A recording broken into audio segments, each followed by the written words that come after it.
Sports. We are Baltimore. We are Detroit. Tigers baseball on Fox Sports Detroit is presented by Bell Tire.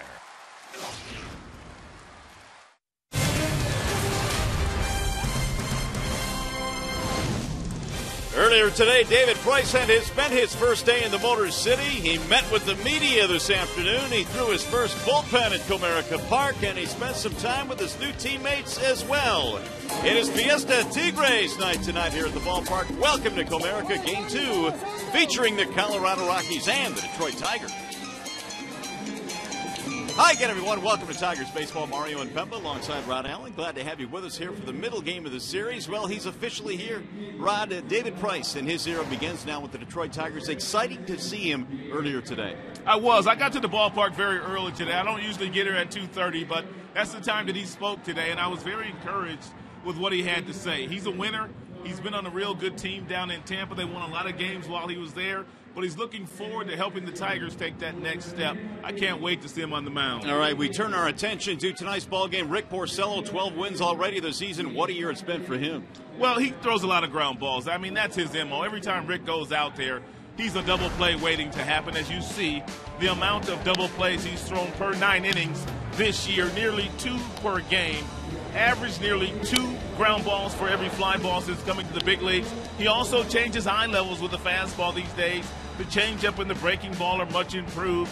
He throws those to left-handers. He throws those to right-handers. But most importantly for Rick Porcello, he's finally found a pitch to slow left-handed hitters out with. He gets lefties out now with regularity. All right, after a short break, we'll send you back to the Coliseum Studios and check in with Shannon Hogan. Coming up tonight, the Tigers hope to continue their good work against the National League. Since 2006, the second-best winning percentage in interleague play.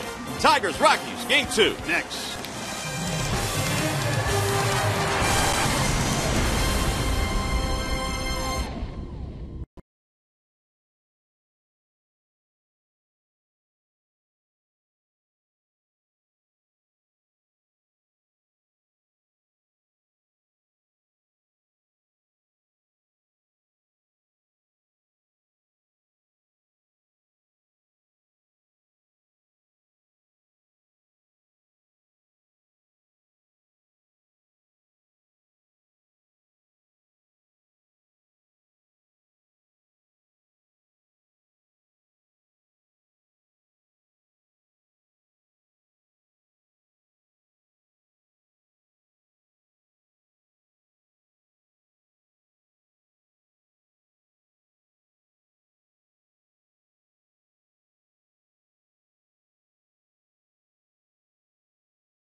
featuring the Tigers and the Rockies. Rick Porcello taking the hill tonight for Detroit, and Rick is presented by Family Heating, Cooling, and Electrical. Porcello has been awfully consistent all season long. He checks in with 12 victories, looking for number 13 today, 3.24 ERA. He has thrown 22 double play balls already this year, which ranks second in the major leagues. And on another gorgeous night for baseball here in the Motor City, we are ready to get it going tonight. Porcello on the hill, the Rockies in town, and here's the first pitch of tonight's ball game. Fouled back out of play by Charlie Blackmon. Expect the Rockies to swing early and often here tonight against Porcello. He's a strike machine, does not walk a lot of batters. He attacks the strike zone with regularity with first pitch strikes. Blackmon was 1 out of 5 in the opener last night. He'll get things started here for the Rockies, batting .300 for the season. Porcello ready with the 0-1. And a slap back out of play, no balls, 2 strikes. And Blackmon probably has been their hottest hitter the last couple of weeks. Once you get ahead of him, he will chase some fastballs upstairs. We'll see if Porcello goes that route here with no balls, 2 strikes. He does provide an element of power out of the leadoff slot, 14 home runs. Rick in search of his 13th win of the season here tonight. Here's the 0-2. And he missed inside. 1 ball and 2 strikes. It's a nice job, and that's something else Porcello has done quite a bit of. He did it against the Angels in his last start, was not afraid to pitch inside to the left-handers and also the right-handed batters. And the 1-2. A bouncing ball foul down the first base line. The rest of the lineup for the Rockies presented by the Metro Detroit Chevy dealers. Blackmon, Rutledge, Dickerson at the top. Arenado, Morneau, and Stubbs here at middle 3. Rosario is at first base tonight. McHenry catching, and Charlie Culberson is playing second base. 1 ball and 2 strikes on Charlie Blackmon. Just underway here at the ballpark. And another gorgeous night, clear skies. Temperature right now is 80 degrees. Porcello making start number 21 in the season. Brings home the 1-2. And it's swung on and missed. A kind of check swing for Blackmon. He's gone, 1 out.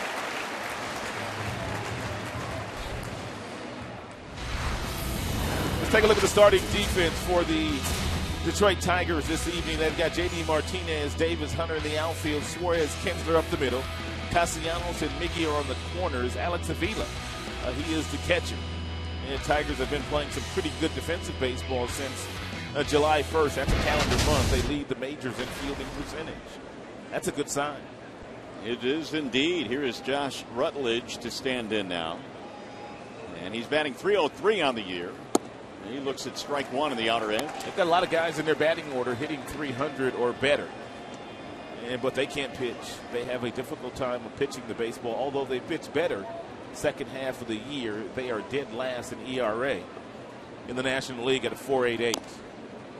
Got it on his hands that time, and the count is 0-2 now on Rutledge. Well, Weiss, the skipper, in his second season as the head man of the Rockies. Overall, 118 and 153. The former big league infielder.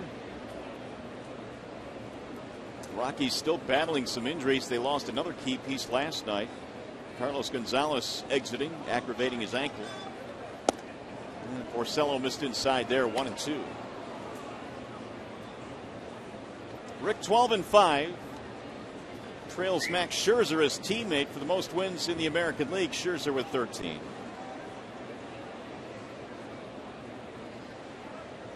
Now the 1-2.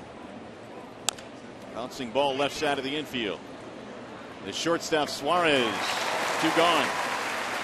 Nice communication there between Castellanos and Suarez. Castellanos, he heard Suarez call him off, so he simply pulled the left arm back and allowed Suarez to make the play.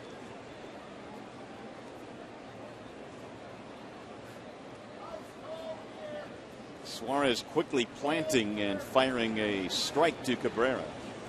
Here's Corey Dickerson now with 2 outs. Tigers have a very youthful left side of the infield with Castellanos and Suarez. Dickerson batting .320 and really up and down this lineup. You mentioned it, boy, these guys can hit. .279 is their team batting average, which is number 1 in the National League. Dickerson swings and misses, had a hefty rip. He is batting in the 3 slot in this one here tonight, playing in left field. 13 homers for Dickerson.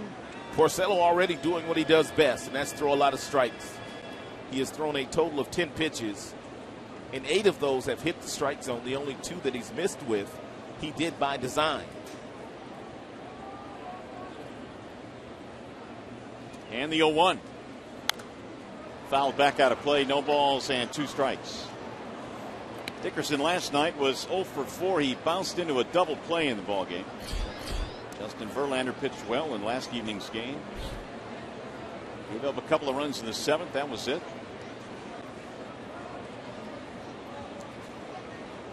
Dickerson has knocked in 40 this year. There's JV, who last night looked pretty good. No walks, 5 punch-outs. Little chopper hit slowly towards second. Kinsler on the run, bobbles, and the runner is safe. 2-out base runner for the Rockies.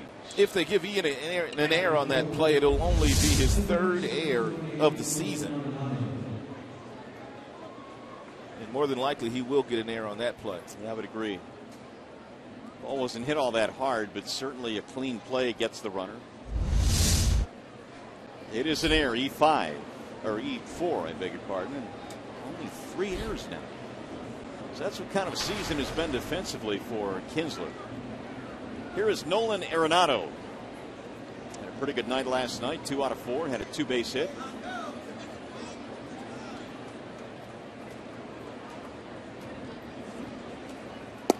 And it's in there for a strike. Arenado now has hit safely in 7 straight. At the beginning of the year, had a 28-game hitting streak. Longest in baseball this year.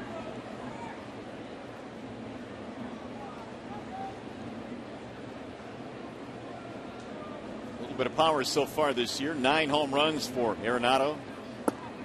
And Porcello missed that time. 1 ball, 1 strike. Heck of a defensive third baseman as well. Arenado winning a Gold Glove last year.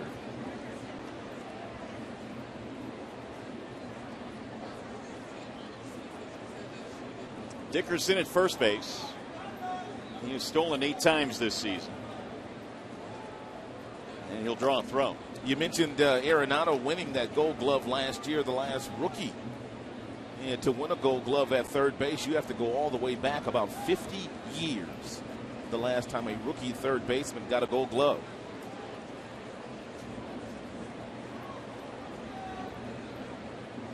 Here's the 1-1. Strike on the outer edge. 1 ball, 2 strikes. So Arenado finds himself down to the count. Justin Morneau waiting on deck, the former Minnesota Twin. He's having a rebirth in Colorado, having a terrific year offensively.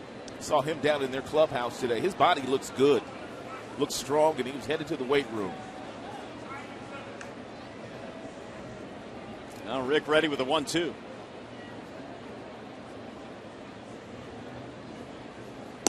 And he missed outside. 2 balls and 2 strikes.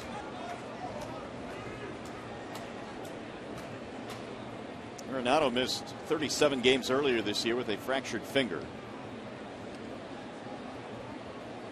Again, the Rockies really bitten by some serious injuries. Tulowitzki is out. Kadire is out. 2 really big bats. Gonzalez had to leave last night's game.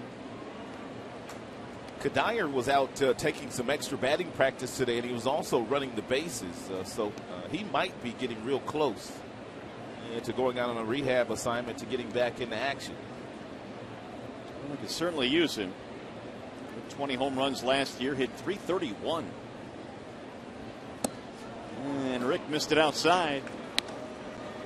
So the count fills up now, 3-2. That means Dickerson will be on the move.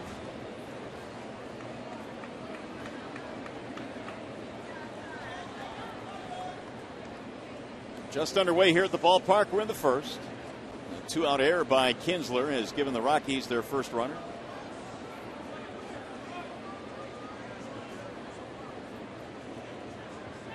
And the 3-2. He lost him, ball 4. Well, Porcello issues his first walk of the night. 2 on now for the Rockies. And then we'll bring Morneau to the plate.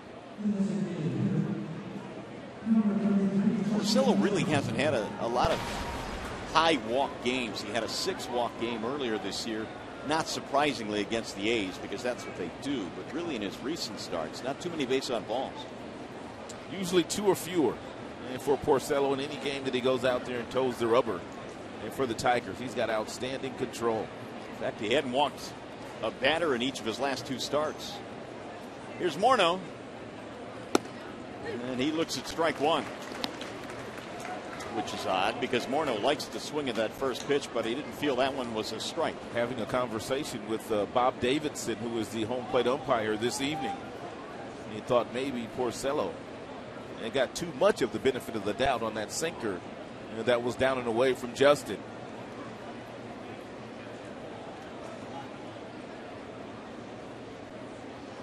Here's the 0-1. Bouncing in. Now Avila's got to play at third, and he is going to be out.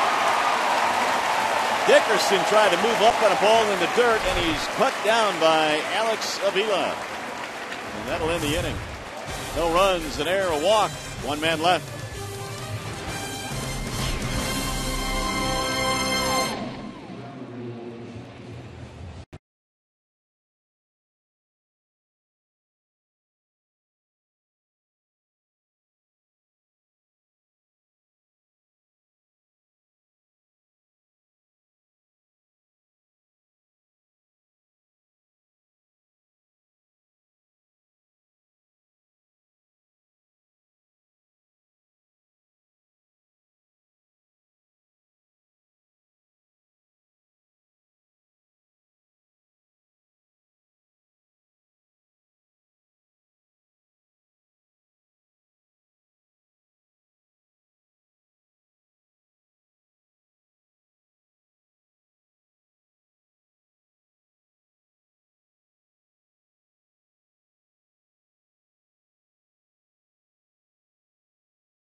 The top half of the first inning with Justin Morneau standing in the batter's box. A breaking ball bounced and picked by Avila, but Dickerson on second base thought the ball got past Avila. He took off for third, and he was an easy out for Avila, who threw down to Castellanos to get the third out of the inning. So here come the Tigers now as we go to the bottom of the first inning. You see the numbers on Avila, 20 caught stealings now. Tigers starting lineup presented by the Southeast Michigan Ford dealers. You got Rajay back at the top tonight. It'll be Davis, Kinsler, Cabrera. No changes in the middle. Martinez, Hunter. JD's out on the left. And your bottom 3, Castellanos, Avila, and Eugenio Suarez. And they are facing the left-hander Tyler Matzik. And Matzik hasn't won a lot of games, but his stuff is supreme. He's got a fastball that will get all the way up to 96 miles an hour. Average fastball, 93. He's got a slider. He's got a changeup. He also has a curveball. Big night last night for Davis. He slices one to right center field, and that is going to drop. Base hit. Rajay taking the turn. There he goes to second, and he's in there diving with a double. He put the pressure on that time, and Blackman's throw was off target.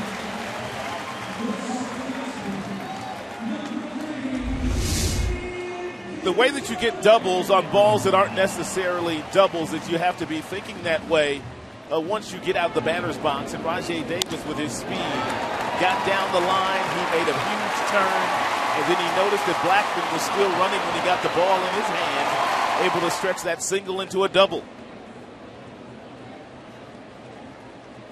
And so Rajay, who had 2 hits last night, has his 150th career double. Early scoring chance here as Kinsler stands in. And Ian looks at a strike, 0-1. Kinsler batting .287, 39 multi-hit games. He had another one last night. That's good for 5th in the American League.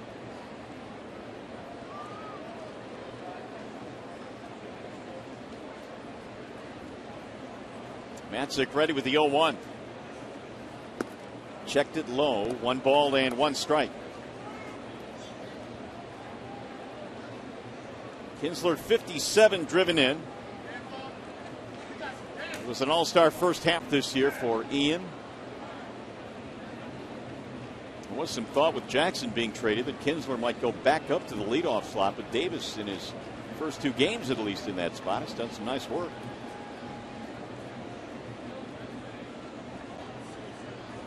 Here's the 1-1. Pop up, shallow left field, and it's going to drop. Base hit. Davis goes to third, stops there. It's a bloop single for Kinsler. And while we have a moment, let's set the Colorado Rockies starting defense is presented by Tim Hortons. In the outfield, they've got Dickerson, Stubbs, and Blackman. Rosario over at first base. He was a catcher last night, 3rd career start at first base. He's made 70 at the catcher's position. Well, it's an early scoring chance now for the Tigers, and they've got their best RBI guy up there, Miguel Cabrera. 29 driven in just 40 career games versus the Rockies. And Matzik finds himself in some early trouble. A double by Davis, a bloop single by Kinsler.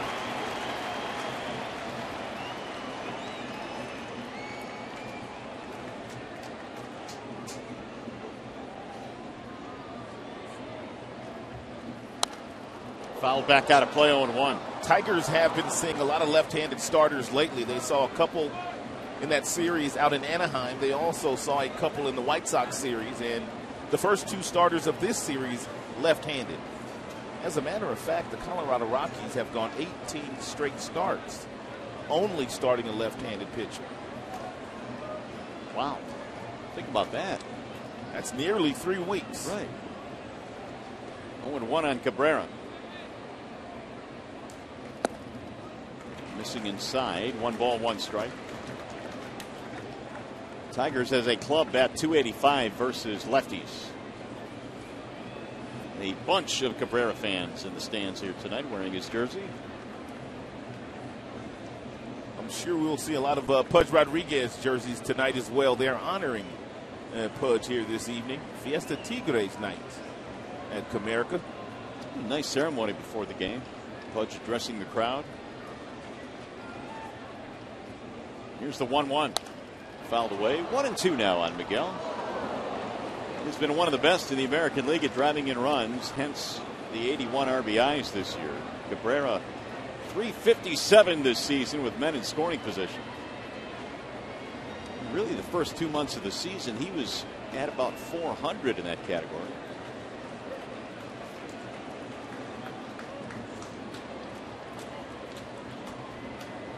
Tigers at first and third. Nobody out.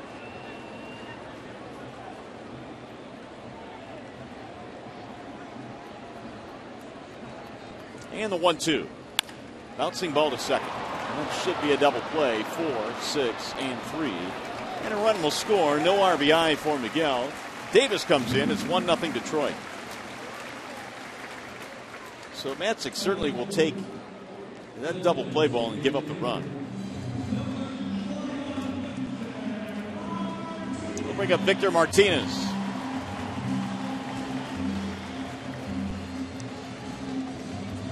Bases are empty now. Victor at .319 was 1 for 3 with an RBI last night.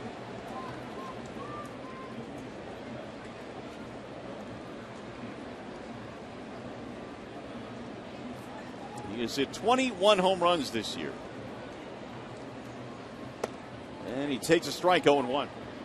It's been a while, though, since Victor has gone deep. It was late in the first half, July the 3rd, when he homered against Tampa Bay. That was his last home run. So nearly a month.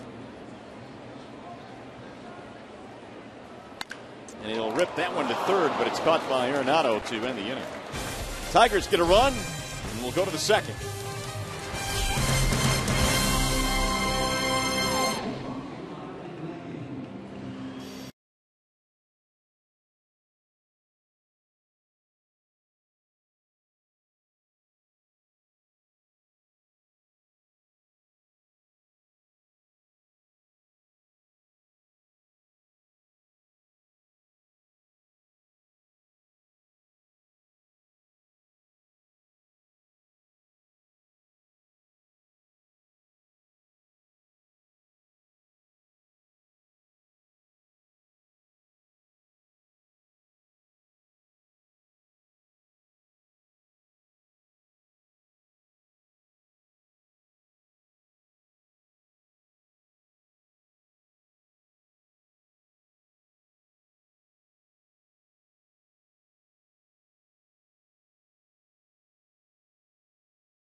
Tigers baseball on Fox Sports Detroit is brought to you by Comerica Bank, a part of Detroit and the community since 1849. By Dodge, hurry in and get a great deal during the Dodge Summer Clearance Event. And by Hellman's Mayonnaise, bring out the best. Fiesta Tigres night here at the ballpark tonight. Celebrating the Latin influence the Tigers have had over the years at their ball club, and they've had some great Latin players and continue to have some. Justin Morneau leading it off. He was at the dish when Dickerson was thrown out at third base, ending the top of the first. Here's the 0-1 pitch from Porcello, and it's hit back up the middle into center field. Base hit. Doesn't really matter what uniform Justin Morneau wears. He just wears out Tigers pitching. Had a brilliant career against the Tigers, mostly when he was wearing that Minnesota Twins uniform. Nice little cut fastball here by Porcello that didn't quite cut enough on the inner third of home plate to Justin Morneau. That's why that was a crucial mistake by Dickerson, their left fielder, getting thrown out to end the first half of the first inning with their RBI leader in the batter's box, Justin Morneau. It certainly got Rick out of a jam. Here's Drew Stubbs, who was 1 for 4 last night. Stubbs at .299. And Porcello delivers a strike. Stubbs, a former Indian, played in Cleveland last year after spending 4 years with the Cincinnati Reds in the National League. And his numbers are up this year. Nearly 300, 11 homers. The 0-1, swing and a miss. 0-2 on Stubbs. Rick has a lot of life on that two-seam fastball. It is darting out of the strike zone. Literally, Avila could set up right down the middle and just let the ball roll east or west and just make the adjustment with the glove. That's how much life and movement Porcello has on his two-seamer here early tonight. Here comes another one. Hit the third, fair ball inside the bag, down the line. Morneau going to third base, and they're going to send him home as the ball kicks away from Martinez. There will be no throw to the plate, and Justin Morneau will score all the way from first base. It's a nice read there by Stu Cole, who was the third base coach for Walter Weiss. And that was a 91-mile-per-hour fastball down and into Stubbs, and he smoked it right past Castellanos. This one did not get down far enough inside. So 2 hits, and they've evened the score. 1-1 ball game.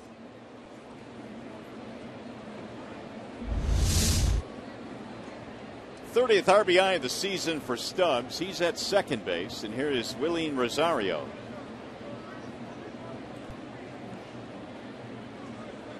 Batting .244. Pickoff throw is not in time as Suarez ducked in behind Drew Stubbs.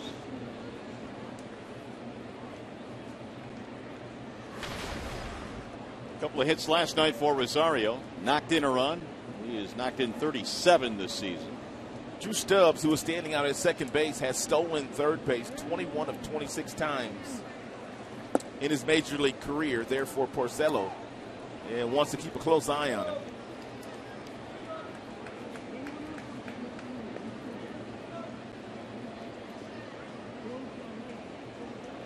One ball, no strikes on Rosario.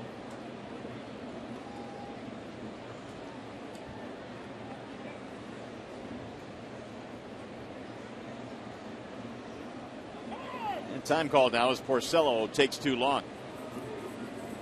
Rosario caught last night, is playing first base tonight, but they had a 16-inning game a couple of days ago, and Rosario caught all 16 innings in that marathon in Chicago. It was against the Cubs that the Cubs eventually won in the bottom of the 16th. And his whistled foul back out of play. 1 ball, 1 strike. Their starting pitcher today, Tyler Matzik, took the loss in that game. He had to pitch in relief, even though he's in the starting rotation. You get into 14, 15, 16, 17 innings beyond, you really get worried as a skipper. You got to really empty out the bullpen, look to starters, look to position players eventually.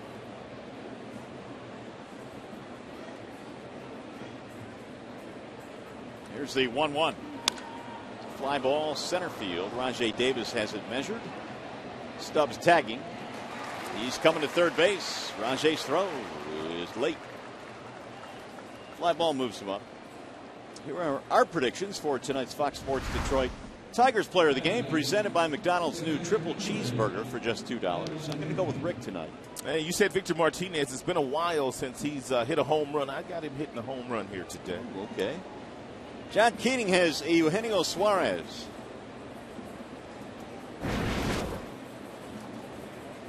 One out, the go-ahead runner at third base now, and that'll bring up Michael McHenry. It's also going to bring the infield in for the Tigers.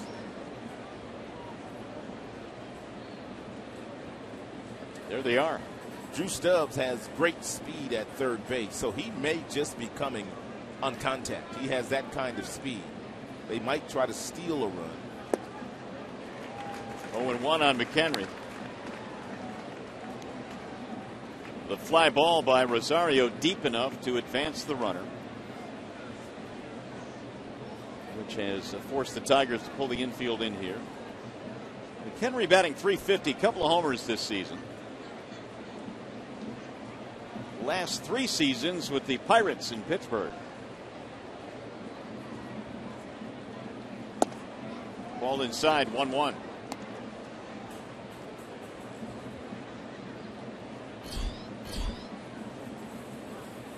After 30 now, Porcello has thrown 21 strikes, 9 balls.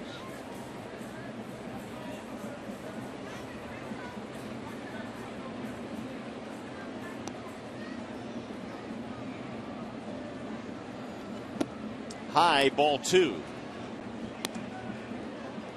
The inning started with a single by Morneau. Stubbs doubled him in to make it 1-1. There's Culberson waiting on deck.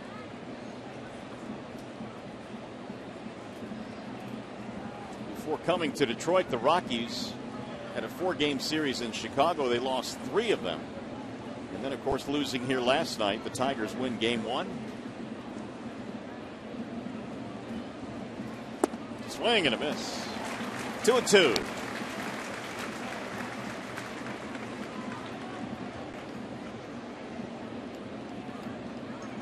Porcello pitched really well in his last start against the Angels. Certainly well enough to win. 7 innings, no earned runs. But it ended up being a 2-1 loss for the Tigers.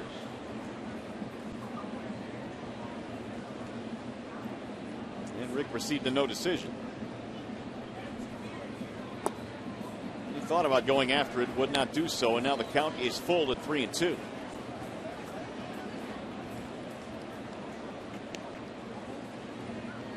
Henry was originally drafted by the Rockies, was then picked up by Boston, then sent to Pittsburgh, and now back where he started, Colorado.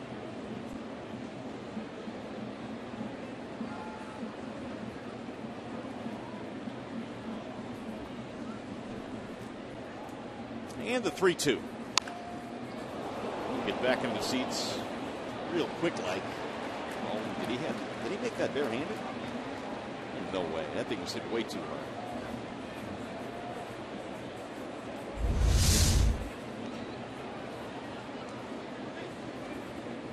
Ooh. On the carom. Johnny on the spot. One guy, like, I had it right there. Like he was going to catch that thing. There's ball 4. His wife's like, why'd you catch that? I tried. Because it was coming in 1,000 miles an hour. He's still talking about it. And apparently, the woman on the right there got hit in the arm. Got to stay awake.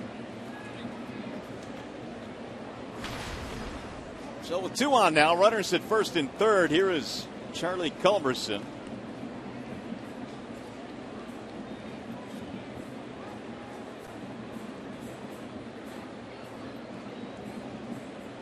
One run, 2 hits for the Rockies. 1 run, 2 hits for the Tigers.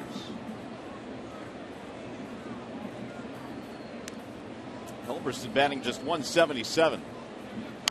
Bouncing ball slowly. Shortstop side. Suarez. One play. And he got the out at first base. Barely, though. Don't score the go-ahead run. Culberson gets an RBI. Stubbs scores on the play. 2-1. And Porcello got the ground ball, but did not hit hard enough to Suarez. And with McHenry running down to second base, running pretty well, he had to go to first base to get the out. Nearly waited too long to get the out. Nice pick by McGill on the other side. Runner at second base, 2 gone for Charlie Blackmon, who struck out to start the ball game.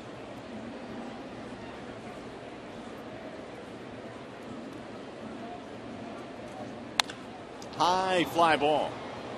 It's into right center field. Davis cruising over.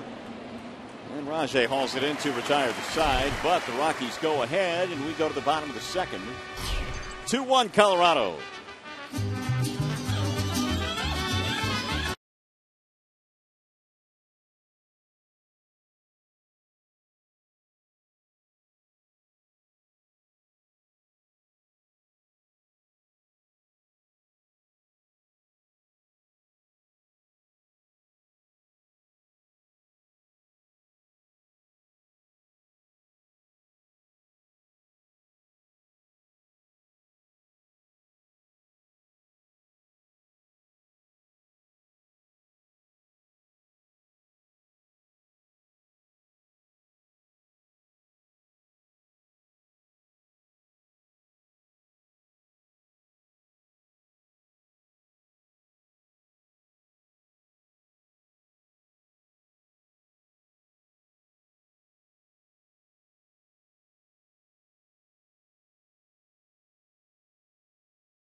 Bernstein advantage, and really since 2012 the Tigers have done some pretty good work in terms of interleague play. .818 winning percentage at home, which is the best in the major leagues. Meanwhile, the Rockies on the road in interleague play, not so much. No, not so good. Well, the Tigers have some ground to make up now. They're down by a run. So we go to the bottom of the second. And it's going to be Torrey Hunter to lead it off. Hunter last night was 0 for 2, but he also had a couple of walks. Matzik goes back to work. And the lefty fires home high and away, 1-0. Hunter, J.D. Martinez, Nick Castellanos. It appears right now that Brad Ausmus, I guess, is going with the hottest hand that he has in that 5 slot. Because J.D. was in the 5 hole for a while when he was red hot, and now Torrey has turned it up. Good point. Torrey had that great month of July. He drove in 24 runs in the month of July, did Torrey Hunter. That's in for a strike, 2-1. Matzik's got a good arm. We told you his fastball will get all the way up to 96, although that's just something he'll touch from time to time. But his average fastball, 91 to 93. Now 3-1. Matzik is 23 years old. He hails from Mission Viejo, California. J.D. Martinez on deck. And the ground ball foul. 3-2 now on Hunter. Matzik also likes his slider a little bit better than his curveball. Doesn't throw many curveballs. He pretty much goes fastball, slider, changeup, and occasional curveball. Ball inside. Torrey gets a walk. We put the leadoff man on for the second straight inning now for the Tigers. And the first walk for Matzik. Here's J.D.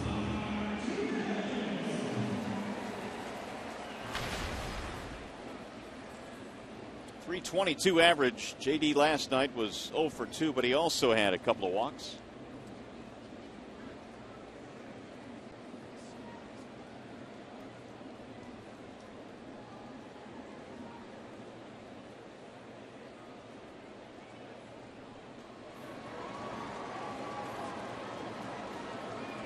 And a throw back. Matzik was able to get himself out of major trouble in the first inning when he got Miguel Cabrera to bounce into a double play. Otherwise, the Tigers were potentially looking at a bigger inning.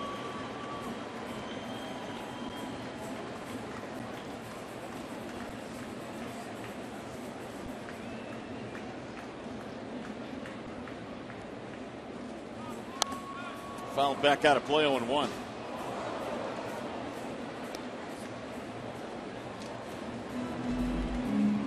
Martinez over his last 55 ball games hitting at a .344 clip. There was a stretch coming out of the All-Star break. He had a quad injury that kind of threw his timing off, and his numbers dipped a bit, but he's still taking his walks. His offense has been very consistent.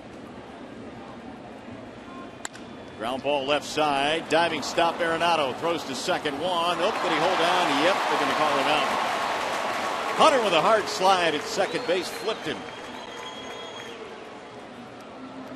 J.D. aboard in the fielder's choice. It's a nice play by Arenado down at third base. He won a Gold Glove last year. He's got some great hands. He gets the ball to Culberson, the second baseman. On the exchange, Culberson, out of the corner of his eye, could see Torrey Hunter getting ready to flip him, therefore not able to make the exchange and complete the double play.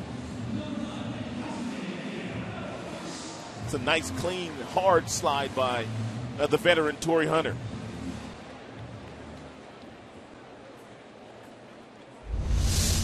One-on-one out. Here's Castellanos. Culberson's got to learn how to use that bag a little bit better to protect himself. Nick batting .263.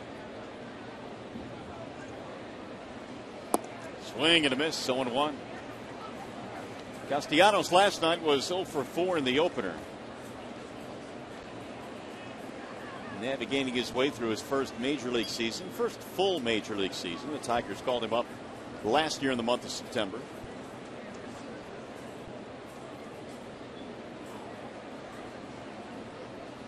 The 0-1 pitch. Swing and a miss again. 0-2 on Castellanos.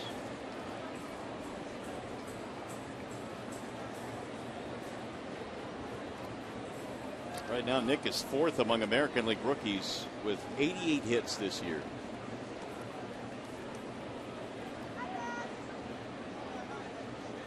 McHenry flashing the signals. And the 0-2. Bouncing in, 1 ball, 2 strikes. Well, how do you feel Castellanos is doing in terms of making adjustments now as we get into August in his first major league season? I think he's doing fine. I think he kind of picks his spots when he wants to be aggressive. He has a real nice 2-strike approach where he really doesn't stride anymore. Just kind of picks the foot up, puts it back down to give himself a little bit better balance. It's helped him cut down the strikeouts.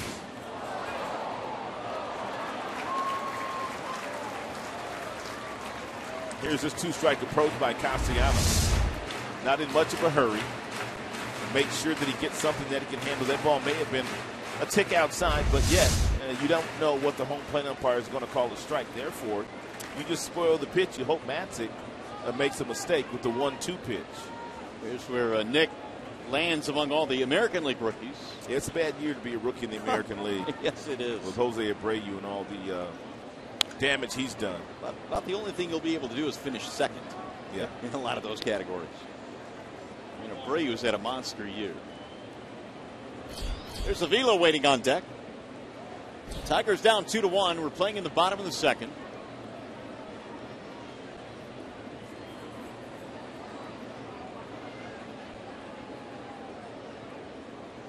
Matzik threw only 11 pitches in the first, thanks in part to that double play he got off the bat of Miguel Cabrera. And the 1-2. Bouncing in, 2 balls and 2 strikes.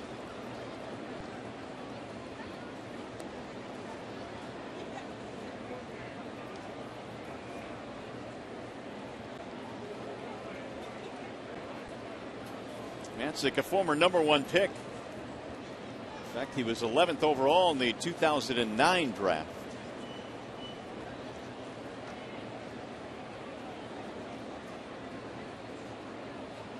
Here's the 2-2.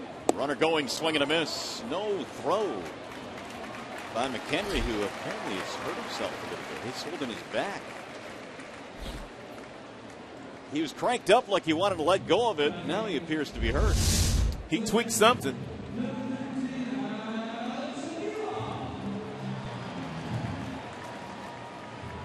Oh, the bat perhaps got his elbow. There you go. Here's a good look at it. Oh, right in the backswing. So the Rockies trainer is out to take a look at him. That was the best look right there, and he just couldn't quite let it go after that jolt to his left elbow.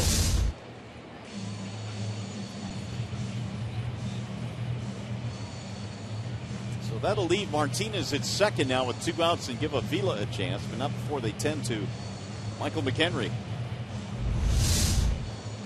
It's the 3rd steal for J.D. Martinez. Why wasn't interference called here?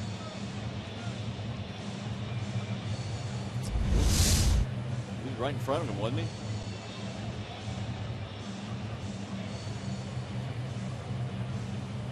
Well, McHenry appears to be okay. He'll stay in the game. Hey, tomorrow afternoon, the Tigers conclude a 3-game series with the Rockies at 1:08. It's Sunday Kids Day. All kids 14 and under receive a free paws pop-out figurine. Call 866-66-TIGER or visit tigers.com. The Tigers have an opportunity now to tie this game up with a 2-out hit from Avila.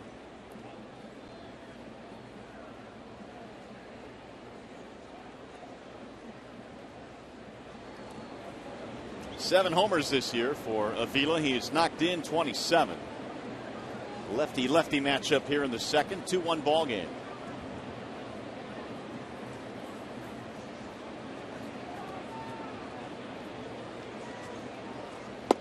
And it's in for a strike, 0-1.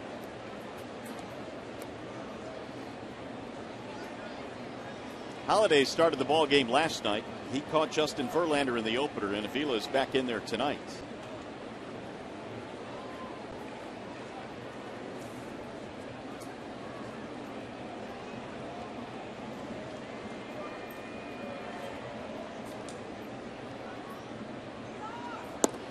Missed it inside.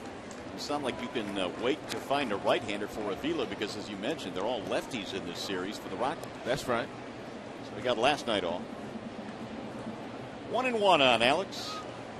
Tomorrow, De La Rosa, another lefty, facing Sanchez in the series finale.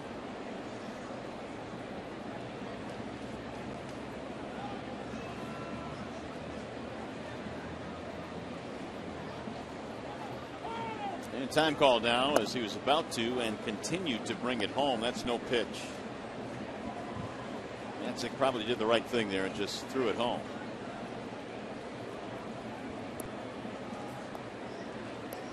Matzik played his high school ball in Southern California in his senior year, was 13-1 as a pitcher. He also hit over 400 as a first baseman.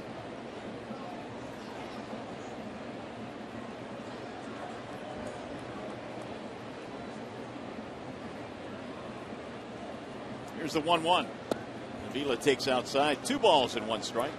He's a former #1 draft choice. He got $3.2 million coming out of high school, which was, at the time, the largest signing bonus ever given to a Colorado Rocky draftee. Orange County, California has a lot of really good players that come out every year at the high school ranks, and he was the player of the year as a senior in Orange County. Two-way player. The 2-1. Swing and a miss. 2-2. Matzik had originally committed to Oregon, and then, of course, being a first-round pick and the contract associated with that, changed his direction into the professional ranks instead of college ball.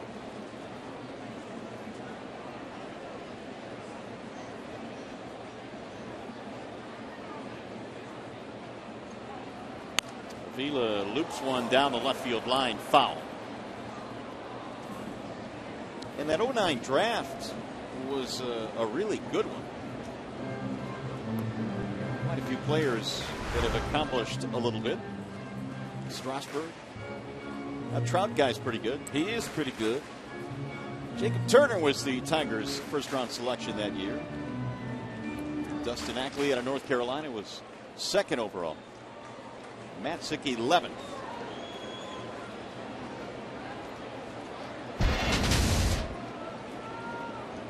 Two and two.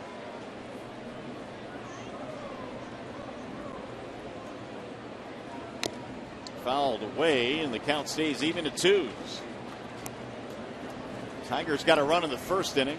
Double play ball with runners at first and third, and then the Rockies answered. RBIs from Stubbs and Culberson. That made it 2-1.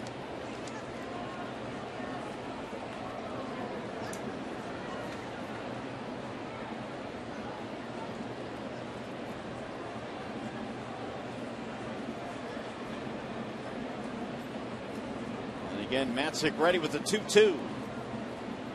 Bouncing ball first base side. Off the glove of Rosario into right field. Here comes Martinez to tie the game. In just his 3rd start at first base, Rosario is unable to make that play.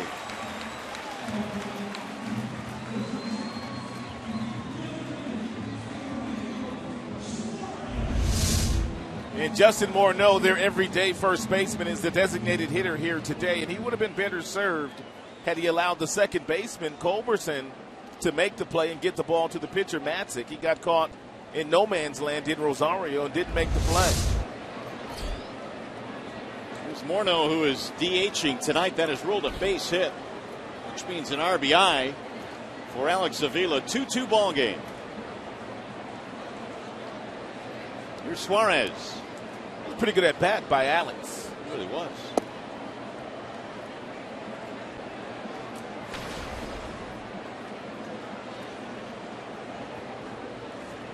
Avila will get his 28th RBI. Suarez last night was 1 for 4. Tigers have a run in the first and a run in the second. Swing and a miss. 1 ball, 1 strike on Eugenio.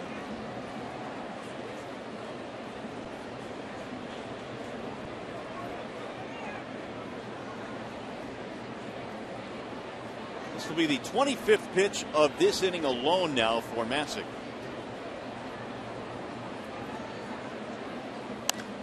It's driven in the air to right center field. Blackman goes back. And he'll make the catch to retire the side. Tigers tie it up. When we come back for the top of the third, we'll chat with General Manager of the Tigers, David Dombrowski, will stop by. It's a 2-2 game.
Park, some threatening skies above, but in the booth with us is the president, CEO, and the general manager of the Detroit Tigers, Dave Dombrowski, who's wearing a huge smile these days. And you can probably understand why, Dave. Congratulations on what was really a good trading deadline, not only with the David Price acquisition, but also with Joakim Soria. You strengthened two areas of your team, and you've got to be extremely pleased with this. Well, thank you very much. We're very happy. Now, of course, we got to go out and win some ball games. But yes, we're happy with the addition of both of them.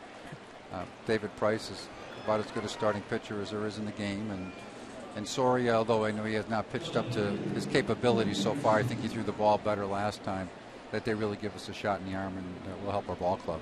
Dave, when you go out and you acquire a player the caliber of a David Price, a guy that has won a Cy Young, one of the best left-handers in the game of baseball, when do you have to start the talks with the general manager of the Tampa Bay Rays? Well, all of them are different. I really can't even give you a 100%. This is how it works. But in this case, I remember lobbing in a phone call a little bit before the All-Star game when I was reading his name out there. And I was actually thinking of the situation myself, thinking, well, maybe we should do something, at least put our name in there and see what happens.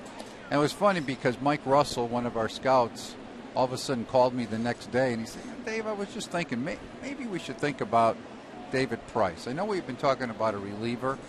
And I said, Russ, it's something because I've just been working on some of that here and seeing if it would work. And then the next day, Jim Leyland called me. And Jim Leyland said, Dave, I'm just thinking about this one. What do you think? And I said, well, it's funny.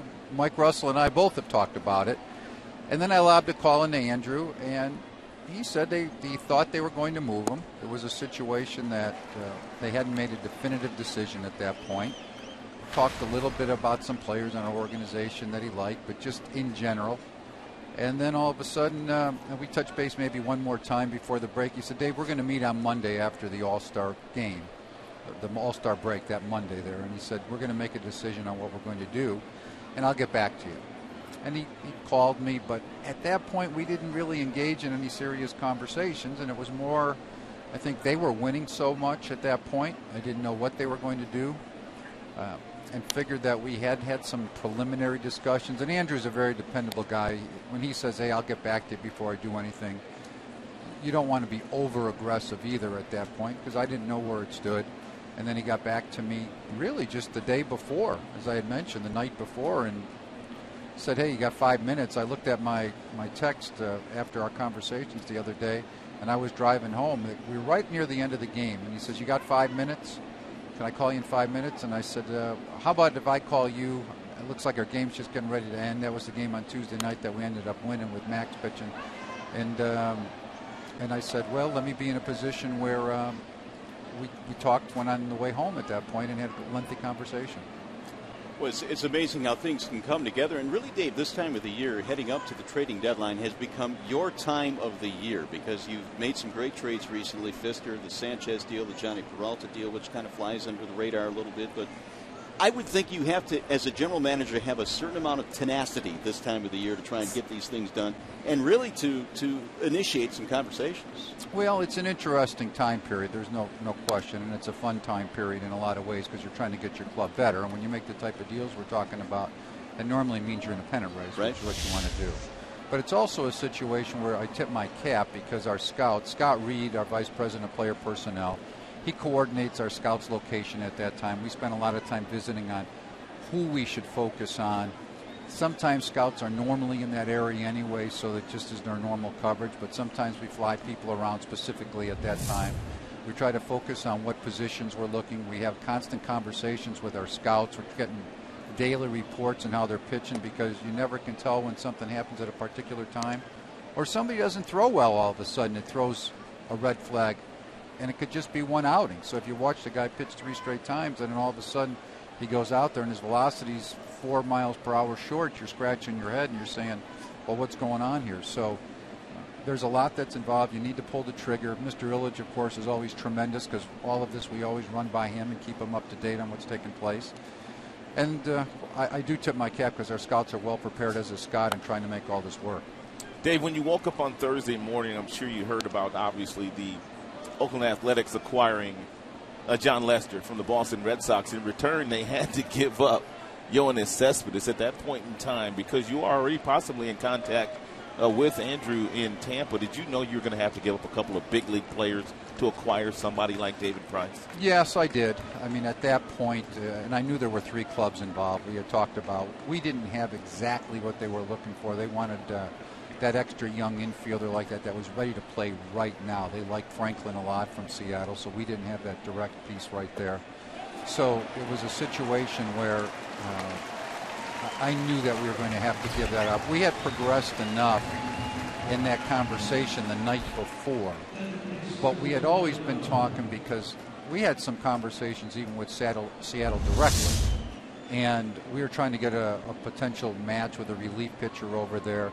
And Austin Jackson's name kept coming up over there, which you can imagine because Lloyd McClendon and Jax is a good player. But for us, we weren't prepared to give up Austin Jackson for a relief pitcher at that time. In a David Price situation, it's a little bit different.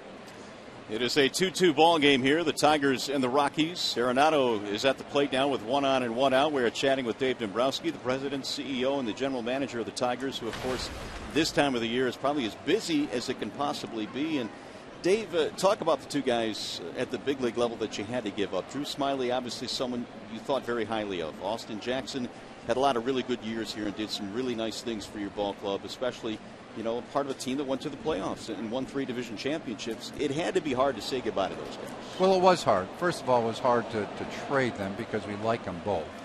But we also come to the conclusion that you're not going to trade for David Price unless you're going to end up being in a position where you give something up that's good, and you're not going to get him for nothing. Right. So that's pretty clear at that time. And it's a situation where, for us, we had just felt all along that we'd be in a spot where the price was going to be high.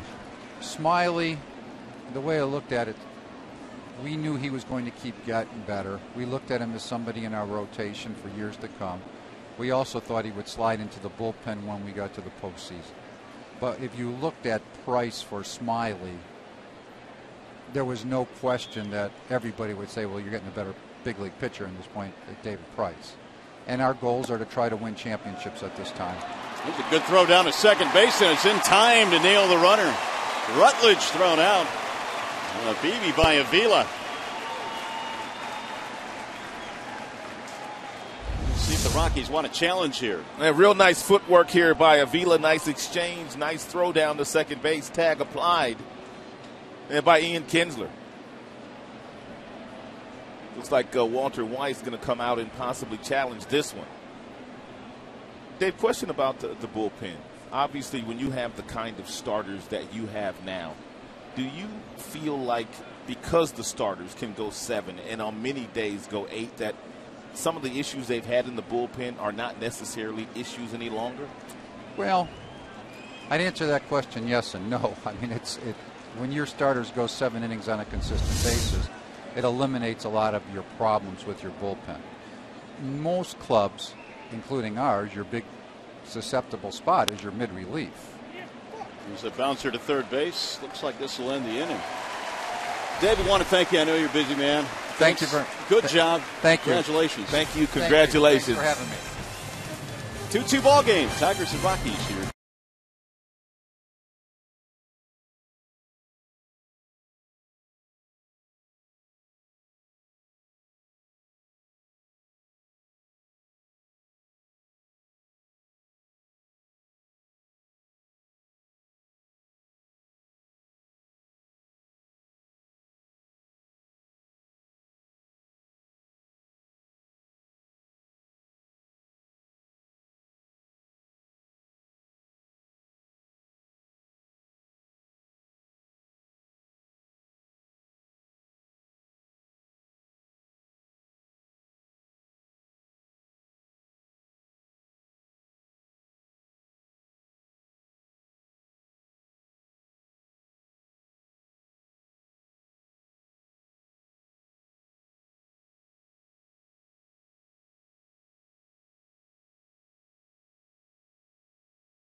Here, the Tigers and Rockies are knotted up indeed. 2 runs, 3 hits for both sides. Our thanks to Dave Dombrowski for spending some time with us, really shedding some light on what it's like the inner workings, I guess you could say, Ron, of what it's like on July 31st. Dave has done marvelous work. We were out in Arizona a couple of weeks ago, and I had dinner with Roland Heeman, who was the mentor to Dave Dombrowski.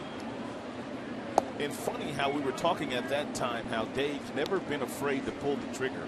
Roland Heeman said that's one thing that he taught Dave way back when Dave was 18, 19 years old, when he was working in the Chicago White Sox organization, that you can't have enough power pitching when you want to go to the postseason. And Dave's kind of followed that blueprint throughout a marvelous general manager's career.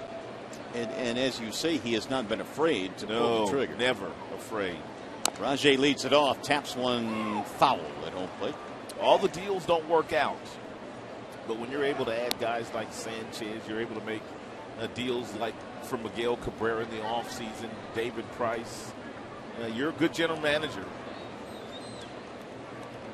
Rajay in the ball game, a double. That was back in the first inning.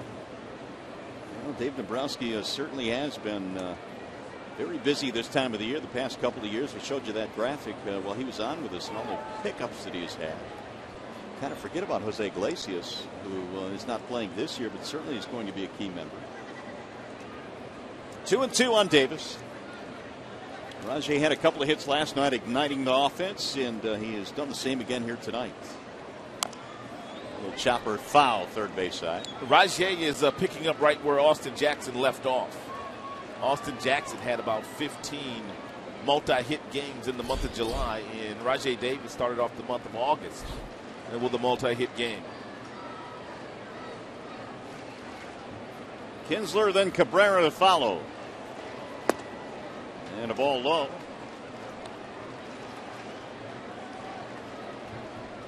Full count now, 3-2.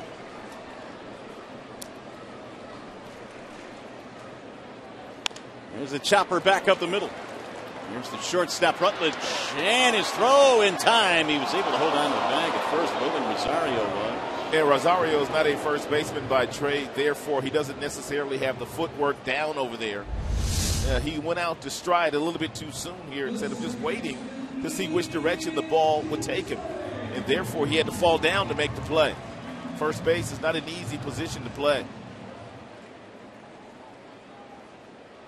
Just held on to the bag with his big toe.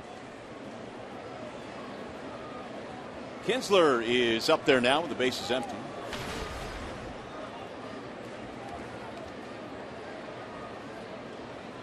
Two runs on 3 hits for both sides in this game. Kinsler at 287 had a single. That was back in the first inning. Missed it low, 1-0.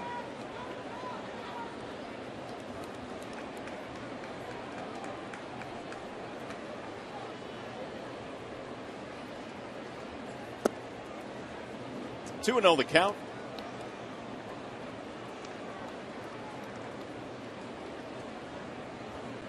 He had 2 hits last night, so 3 hits in the series. And he'll look at a strike on the inside part of the plate. 2-1 the count. Well, it's been kind of a goofy night. I mean, the clouds have been out. Now the sun trying to burn through the clouds. The rain has stayed away so far. That's good news. That has popped up down the first base line, back into the seats. 2-2 the count. Ian Kinsler.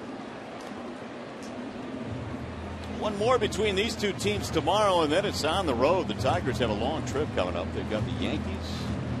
They've got the Blue Jays. They've got the Pirates on the next trip. This month of August is going to be a real good test for Brad Ausmus and his club.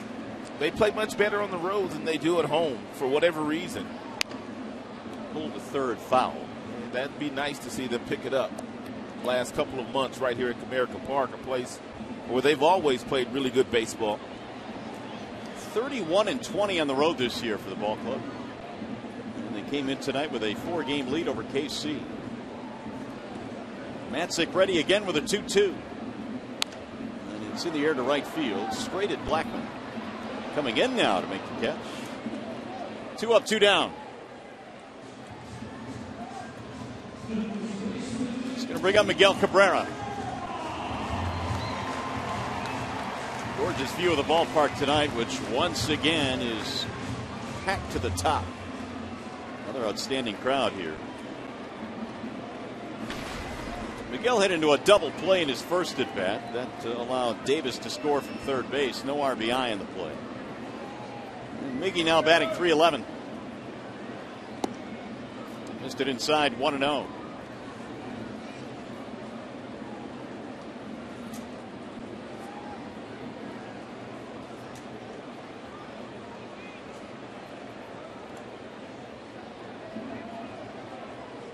Here's the 1-0 pitch. And it's in the air to center field. Hit a ton, but there's a lot of room out there for Stubbs. He's turning, and it's going to go! Oh, Miggy. Wow. Dead center field for Miguel Cabrera. Man, oh, man. His 17th of the year. How about that for Cabrera? Stubbs looked like he had a beat on it, and then he just turned around and said, forget it. The changeup there thrown by Matzik, and Miguel is supplying all this power. He got no help from Tyler Matzik whatsoever. Talk about lifting and separating 420 feet from home plate.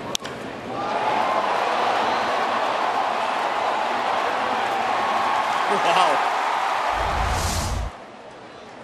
Here are the home runs by direction for Cabrera. You see 4 to center, 6 to right. Power to all fields. As Martinez fouls it off. Just a couple of days ago, a lot of people were whispering where had the power gone of Miguel Cabrera because the home run numbers are down, but the doubles numbers way up, I'd say there's nothing wrong with his power. Yeah, it's sitting in the bushes right now in center. Here's the 0-1.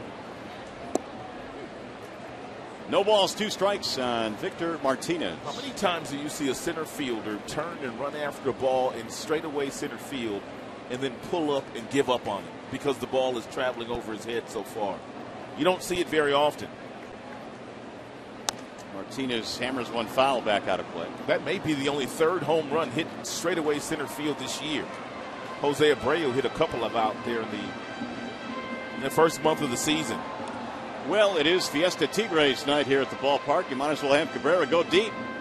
He was one of the players honored before the ball game today. And there's that big smile we're used to seeing. Swing and a miss. That's it for Victor, and the side is retired. Cabrera homers to give the Tigers the lead. When we come back, we'll talk with Pudge Rodriguez, who was honored as well before the ball game tonight. That's coming up next.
Of course, this is Fiesta Tigres evening here at the ballpark, and there's a familiar face, Pudge Rodriguez, who was honored before the game today for his contributions with the Detroit Tigers. 5 seasons here with the Tigers, and it was a beautiful ceremony before the game. And, well, it's always nice to be joined by Pudge in the booth. And, well, this has got to feel special. And you and I were talking before the break and how when you came back for the luncheon yesterday, Pudge, you kind of looked out over the stadium. It wasn't a view that you're used to seeing. You're used to the view on the field, and you just kind of felt like this was home.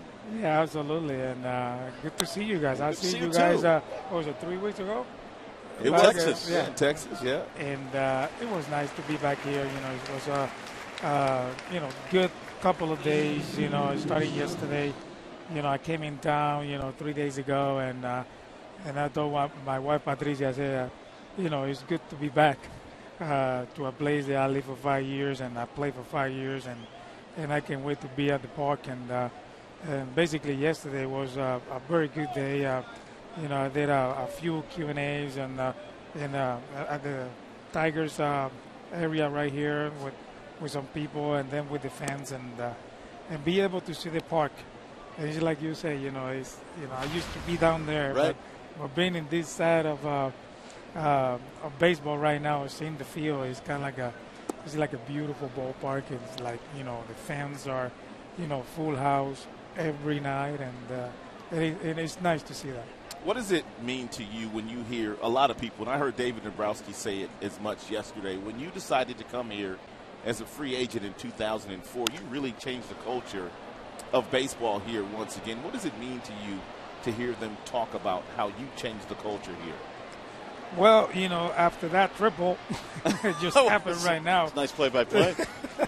After that triple, You know what? I just back in 2003 when I won in the Marlins, you know, it was an off season that I was preparing myself, and like I say earlier when I did my speech in front of the fans, and basically when the name of the Tiger came in to see if I want to come, that was the thing that made me most the attention, because you know all the memories, you know, be able to be in Detroit and wear the uniform. You know, there's so many great players, so many players that is in the Hall of Fame that wore this uniform, and knowing this field, you know, I was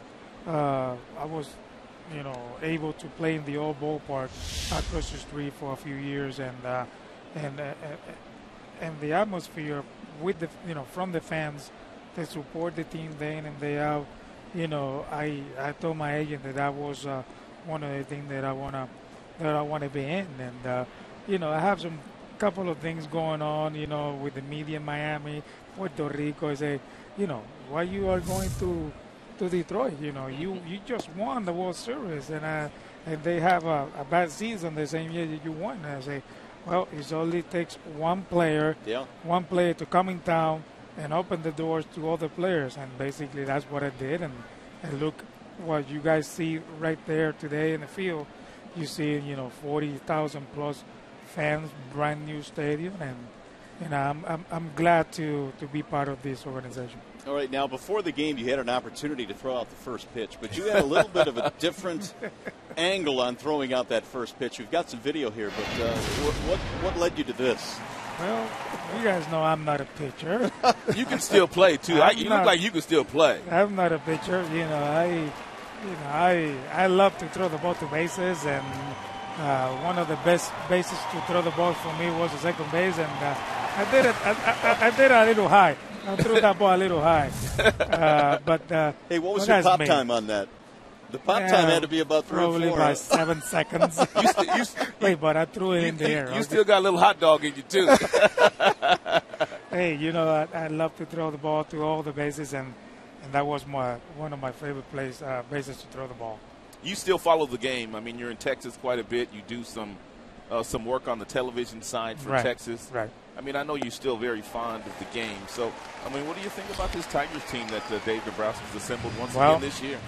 You know, every year Dave is, you know, is doing a tremendous job. You know, every year that comes, he's doing a better and better and better. And you know, adding David Price into the rotation is an unbelievable. You know, every team in baseball wants to have him in his rotation, and when you see now that the Tiger has Sanchez, have Porcello, have Verlander, Scherzer, and now him. You know, I mean, it's unbelievable. Pretty good. You're gonna have 5 guys in the rotation that is gonna throw at least 6-7 innings per start. Right. And then you have a guy like Yaba. He's doing a great job, and the guys in the bullpen. You know, the guys in the bullpen, those are going to be the guys that the team needs to count on. You know, coming in and come here and attack the strike zone and throw strike, and don't try to do too much. Just let those starting guys give the innings that Brad House must need, and then these guys coming in from the bullpen and pounding the strike zone and throw strikes. Michael McHenry, the batter here. The Rockies have a runner at third with 2 outs, and Porcello missed inside. You know, all the years you played, Pudge, you had to have a lot of mental toughness to be able to play that position for so long. Yeah, it is. I mean, but it's fun. It's a fun position to play. You know, I take a lot of pride in my defense. I was a player that my whole career, you know, I always come to the park early and watching video, watching reports, and do my own notes and try to be better every day. You know, baseball is a sport. Then if you want to be better and you want to be a good player, and if you want to play this game for a long time, you have to listen and you have to learn every day.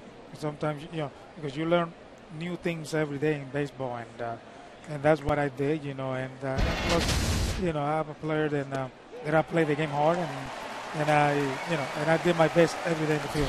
We appreciate what you did for us here in Detroit. Enjoy this big crowd. Part of this is because of you, Pudge. Thank you for stopping Thank you for having me. Thank you. Appreciate it. Thank you. Pudge Rodriguez Thank you. stepping into the booth tonight.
Fox Sports Detroit is brought to you by Arby's. We have the meats. And by Bell Tire. Get the lowest tire price, period. Bell Tire. Back here at the ballpark, Fiesta Tigres. Tonight as we celebrate the Latin American players that have worn the Old English League. Nice of Pudge Rodriguez to stop by and spend some time with us. Well, it's always good to catch up with Pudge, and what a great ceremony before the game. And we didn't get a chance to get into the story about Miguel Cabrera, but I guess he told it at the luncheon the other day. How about the bat? Yeah, the bat, when he saw Miggy as a young kid, and said, what do you choke it up for? Hold the bat on the knob. Yeah, not on the knob, but hold it like the knob in between. With your pinky. Yes, with your pinky off the bat. That's how Pudge held the bat. And so all of a sudden, apparently Cabrera did, and well, the rest is history. Yeah, Pudge made it. That's how the story goes, at least. I think Miggy had something to do with it. No, the big man upstairs had something to do with it. That's true. There's a base hit to left field off the bat of Torrey Hunter to lead things off. I think at some point in time, Pudge Rodriguez might make a real good manager. Of course, there are a lot of managers on the field that are former catchers, and I think Pudge, at some point in time, might want to do that as well. He is eligible for the Hall of Fame 2017. He's a lock, isn't he? I wonder if he makes it. Yeah, he's got to be a lock. So Matzik now has given up a leadoff hit. Tigers have gotten the leadoff man on in 3 of the first 4 innings. Here's J.D. Martinez.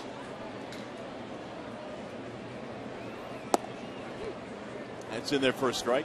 Matzik has not won a lot of games this year. He has 2 wins. He has 5 losses. But what he has done is his last 6 starts, he's gone out there and pitched at least 6 innings for his team. So he's been giving Walter Weiss, their manager, some length as far as his pitches thrown, getting them deeper into games. He gave up 1 in the first. He gave up 1 in the second. And then Cabrera hit a towering home run against him. And made it 3-2 in favor of the Tigers. That's where we are.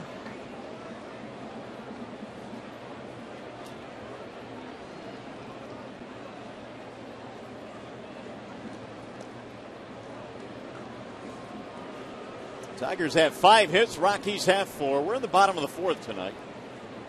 Tigers won the opener last night, trying to make it 2 straight and win their 50, make it 60th win of the season.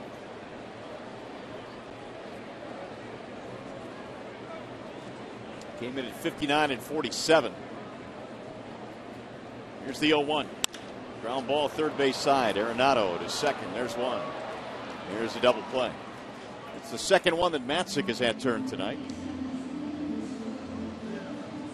5-4-3. Arenado's got some real good hands down there, real soft hands, makes all the plays. A nice feed to the second baseman, Culberson. No issues turning it over to get J.D. Martinez. Here's Castellanos now with the bases empty.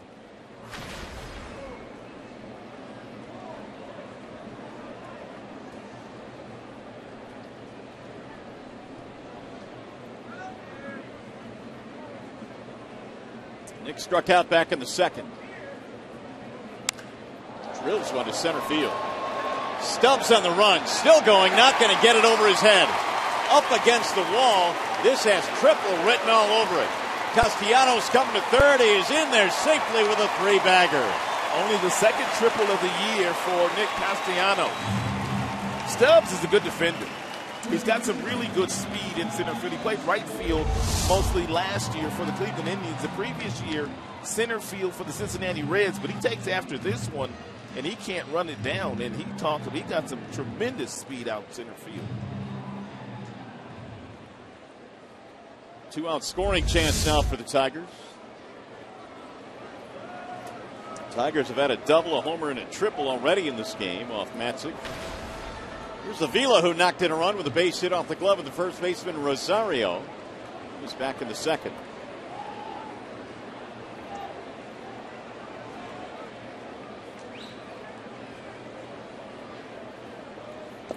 Ball one bouncing in as McHenry is able to stop it. 1-0 on Avila. Alex now has driven in 28 this year. Be the 6th Tigers hit in this game, that 3-bagger.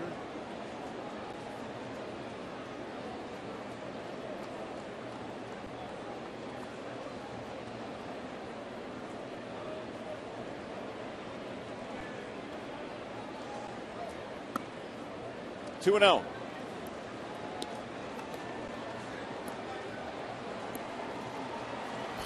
Waiting on deck, Suarez. Like the air was taken out of this inning on the double play ball by J.D. Martinez, but Castellanos has tripled. And Avila trying to cash him in.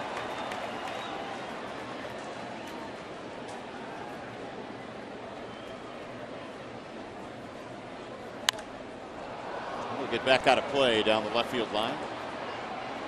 2-1 on Avila.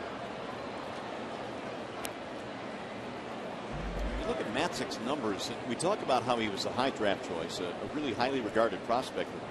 Really, Rod, in 5 minor league seasons, he has a .500 record and an ERA of over 4. Yeah, but usually guys that they invest a lot of money, and they invested $3.2 million in Matzek. He was going to get to the big leagues. It's just that way. You know, regardless of what some of these guys are doing in the minor leagues, they feel like it's only just a stepping stone for them, and eventually they're going to get an opportunity to pitch at this level. Slap to left field, slicing. That ball is down, a base hit. And more. He's going to second base. Castellanos will cruise in, and the Tigers had another run on a 2-out double by Avila. Avila's had a couple of pretty good at-bats here today. His first time up, he saw several pitches before getting a generous base hit off the first baseman's glove, Rosario. Here's the four-seam fastball right down the middle outside, sliced the opposite way, which he's able to drive in another clutch run, 2-out run, no less. No chance for Dickerson to run that one down before it got to the wall, and Avila has a 2 RBI night. He's knocked in 29 this year. And Jim Wright, their pitching coach, coming out now to talk with Matzik. Single, double, triple in this inning. And the Tigers now have added another. They lead 4-2. Hey, just a reminder, as you enjoy a cold one, look forward to Miller Time later in tonight's game, brought to you by Miller Lite.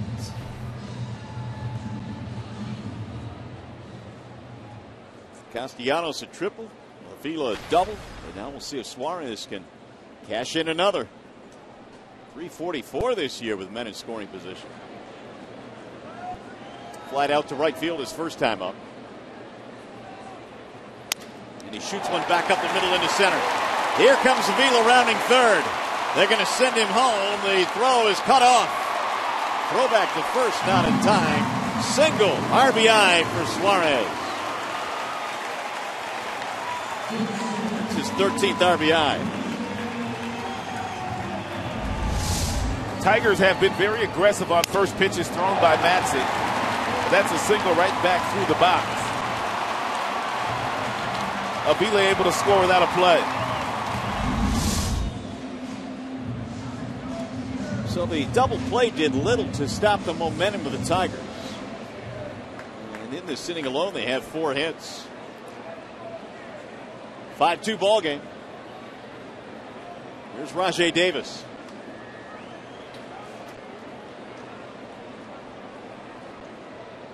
Double and a ground out tonight for Rajai. Ball 1.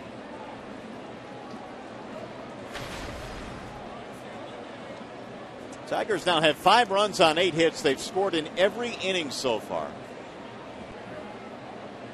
1 in the first, 1 in the second, 1 in the third, and now 2 here in the fourth.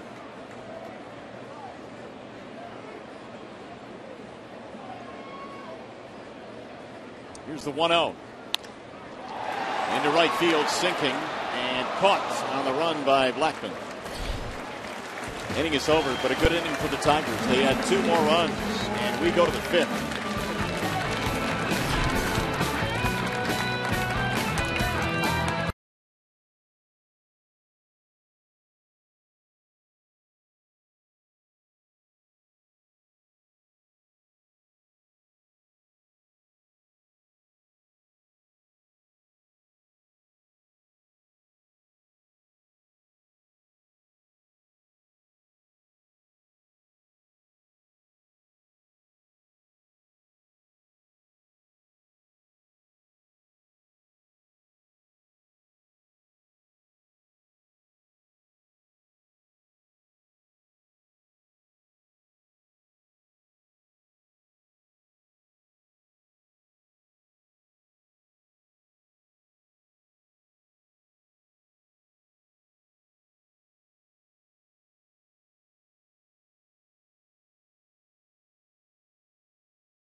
Lead at 5-2 now as we go to the top of the 5th inning. Miguel Cabrera hit his 244th home run with the Tigers, which is now tied for 6th in team history. Avila's had a big night, and there's the difference in runners in scoring position. 4 out of 5 for Detroit. And the Rockies 0 for 5. So Porcello back to the hill, enjoying a 3-run lead now as we amble to the 5th inning. He's given up just 4 hits in this contest. Culberson looks at a strike 0-1. Culberson, then Blackman, and then Rutledge. His ground ball knocked in a run. That was back in the 2nd.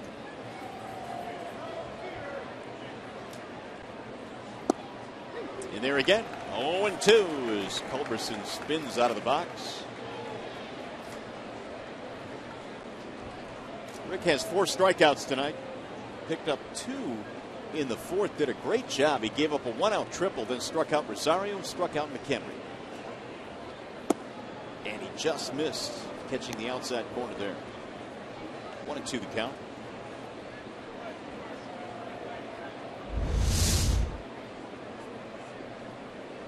Good 2-seam fastball. Started off the plate. And he caught the outside corner. Chop foul, third base side.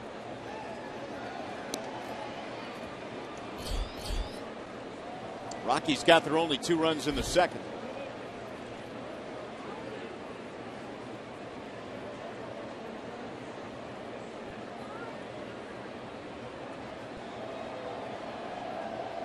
Here's the 1-2. 2 balls, 2 strikes. Rockies having a struggle of a season, to be sure. 44-65 coming in dead last in the National League's West Division. And it doesn't help. They don't have their best player in Tulowitzki right now. Definitely not. And they don't really know when they're going to get him back. Tulowitzki, a hip flexor strain. I mean, a 4-time All-Star that was leading the league in hitting. Take him out of the lineup. Take Kadire out of the lineup. And Cargo out of the lineup as well. Carlos Gonzalez. 3 mighty big pieces.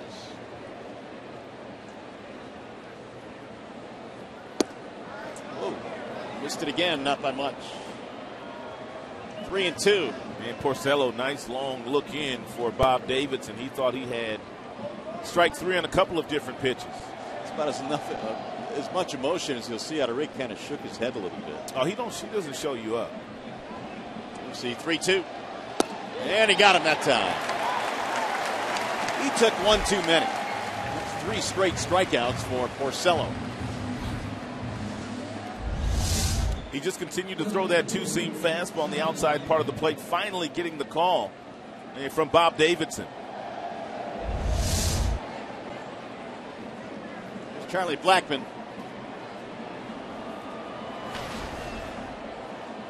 Rick trying to win his 13th of the season.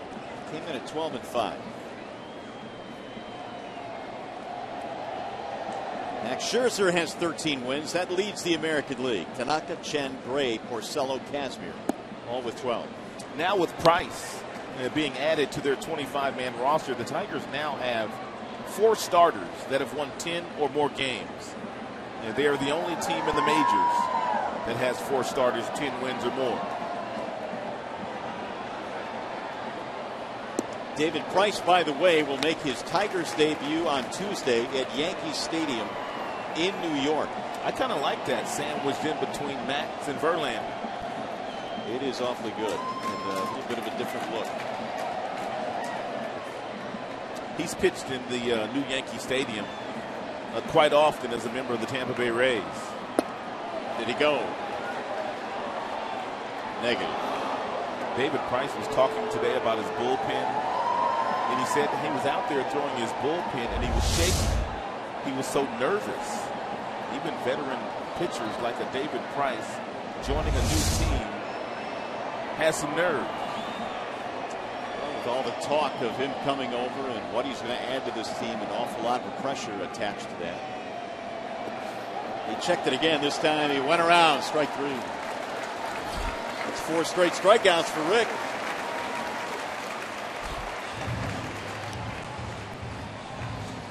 We're talking about how nervous David Price was. He issued a tweet earlier today concerning his move here to Detroit. Here it is. I feel like I'm on my way to my first day of high school. Nervous, but yet excited. We all remember like that first day of high school was like.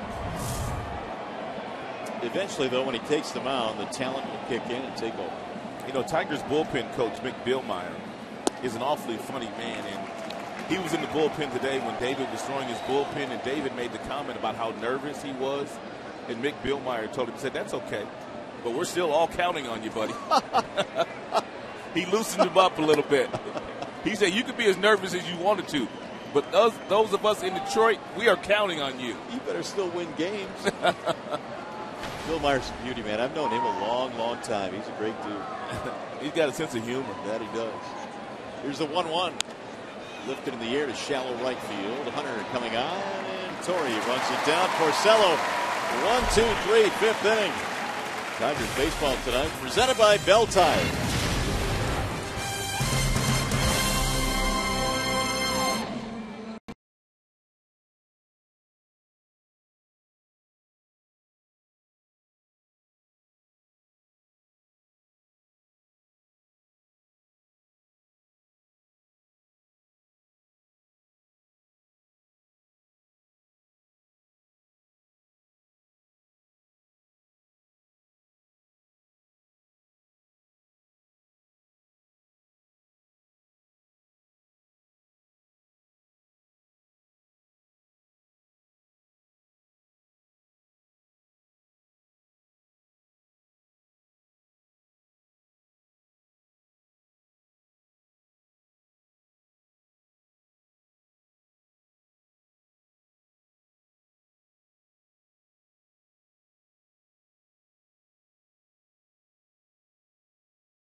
it's good to be a part of something like this. It's very, very special what these guys have going on. You know, it's a loose clubhouse. Everything I've heard about it, it's going to be a good experience, and I'm looking forward to it. Was this weird to wear a different uniform? 100%. You know, I've worn the TB for 7 years now, since 2007, or I guess 2008. So it is different, but it's special to be a part of something like this. Our John Keating caught up with David Price before the ball game here tonight. And, of course, David, in his first day here in the Motor City, met with the media. Then he threw a bullpen session and kind of got acquainted with his new teammates, which probably shouldn't take long considering how affable he is. Here's Kinsler, and he checked his swing, but he went 1-1 the count. We're at the bottom of the fifth. The Tigers lead 5-2. Kinsler, Cabrera, Martinez.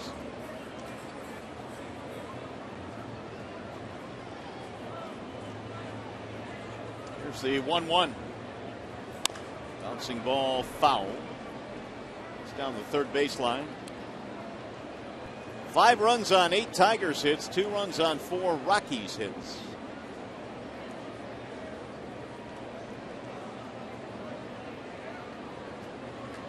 Here's the 1-2.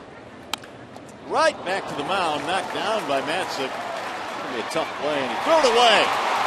Kinsler on his way to second. He may go to third. He's going to try. And he's going to make it. It took forever for them to dig it up in the corner, and Kinsler's all the way to third base.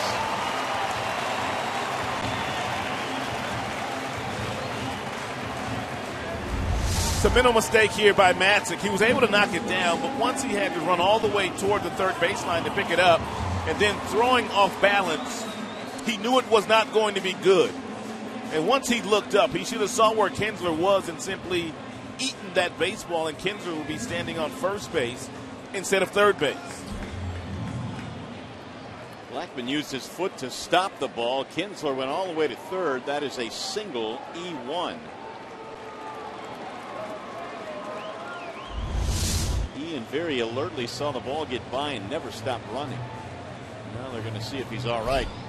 This is a medical visit to the mound, so he's not charged. It was Walt Weiss with a visit. He caught all glove, which is what Matzik is telling him.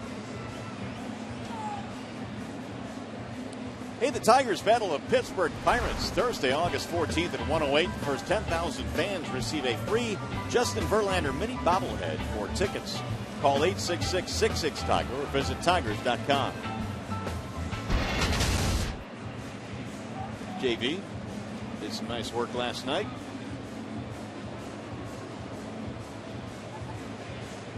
Verlander with his 10th win in last night's ball game. Didn't walk anybody in last night's game. Pitched 8 innings, only the second time this year. And Verlander has pitched 8 innings.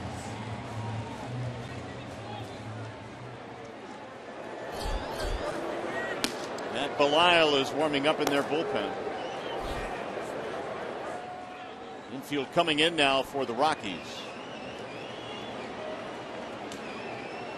And Cabrera's not going to bat. They're going to walk him.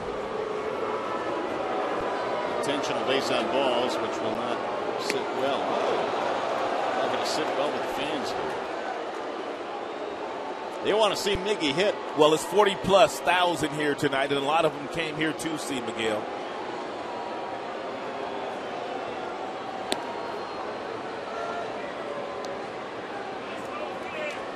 Balls, no strikes. Here comes the third wide one. He's really upset. Got a front row seat, man. 3-0. If you're joining us late, after this next wide one from Matzik, we'll show you why they're walking Miguel Cabrera intentionally here.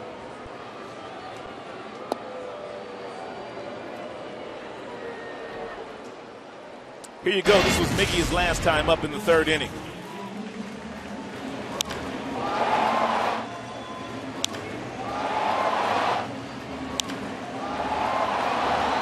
It's where this ball landed that makes it really impressive. And Miguel Cabrera goes deep again in a Tigers uniform. And now Miguel, 244 round trippers. Cecil Fielder is next on that Tigers list. Kaline leads the way. Mr. Tiger hit 399 home runs. First and third, nobody out. Tigers up 5-2.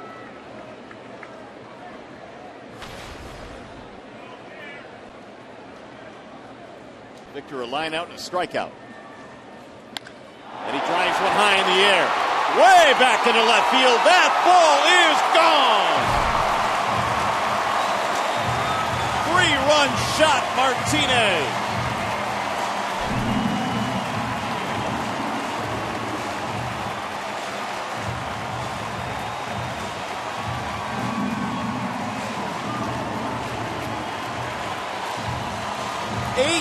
Tigers. First home run for Victor Martinez since July 3rd. He got all that one.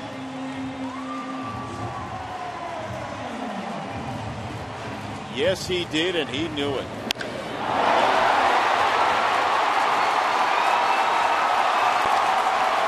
Beyond the bullpen.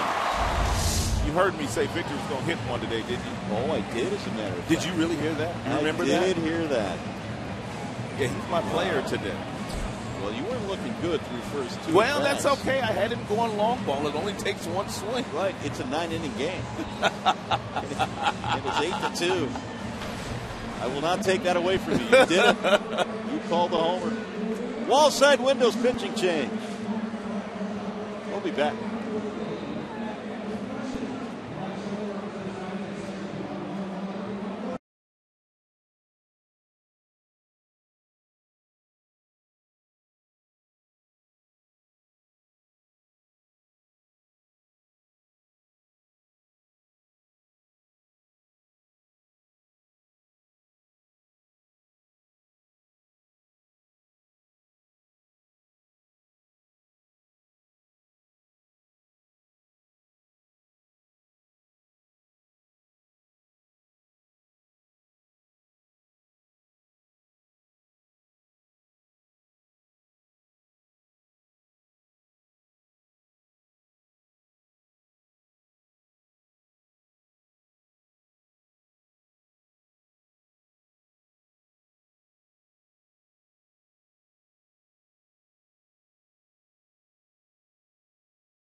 Well, the Tigers have busted this one wide open. 8-2 is our score. 3-run shot for Victor Martinez.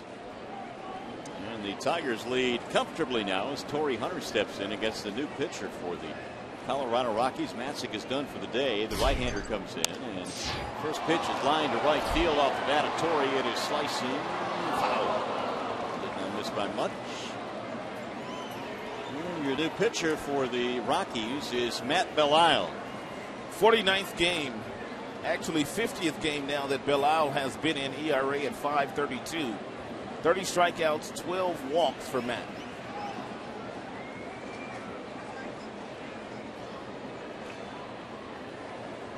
Nine earned runs in 10 1/3 in the month of July. Well, he's glad August is here. Hunter has a single and a walk. Swing and a miss, 0-2. They walked Cabrera intentionally, and Victor made him pay with a 3-run shot to left. Hunter now is up to 281. 62 RBIs. Chopper back up the middle. Rutledge on the charge, throws him out. First out of the inning. Bring up J.D. Martinez.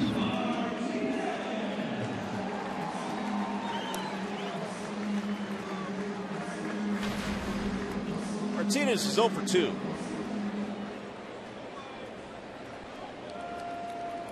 Reaching on a fielder's choice and then scoring a run after stealing a base in the second. That's in there for a strike, 0-1.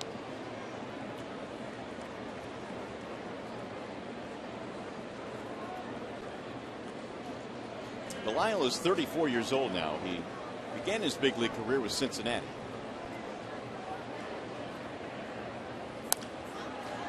It's golfed back out of play. 0-2 the count on JD. Last 5 years with the Rockies. So he's starting to pile up some numbers now in Colorado history. 91 holds, second in Rockies history.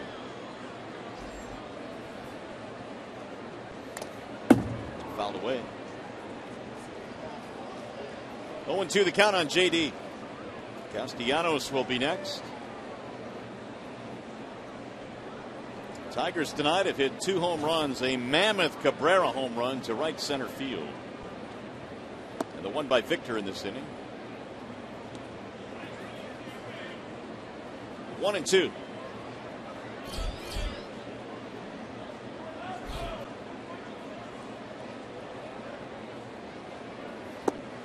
Low, 2 balls, 2 strikes.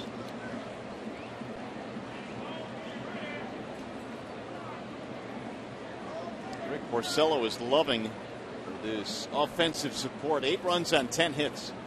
The Tigers have scored in every inning tonight. It's a high pop-up, shallow right field. Blackman coming in. 2 outs. Hey, by the way, it's time now for you to tweet your photo using hashtag Detroit Fan Photo for a chance to have it shown in an upcoming game broadcast. It's brought to you by AT&T.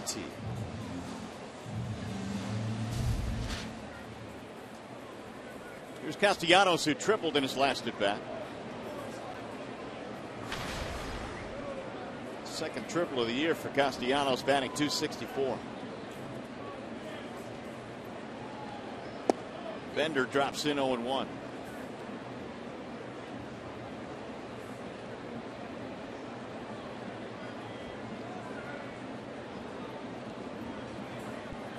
Swing and a miss. Awkward swing there by Nick. 0-2.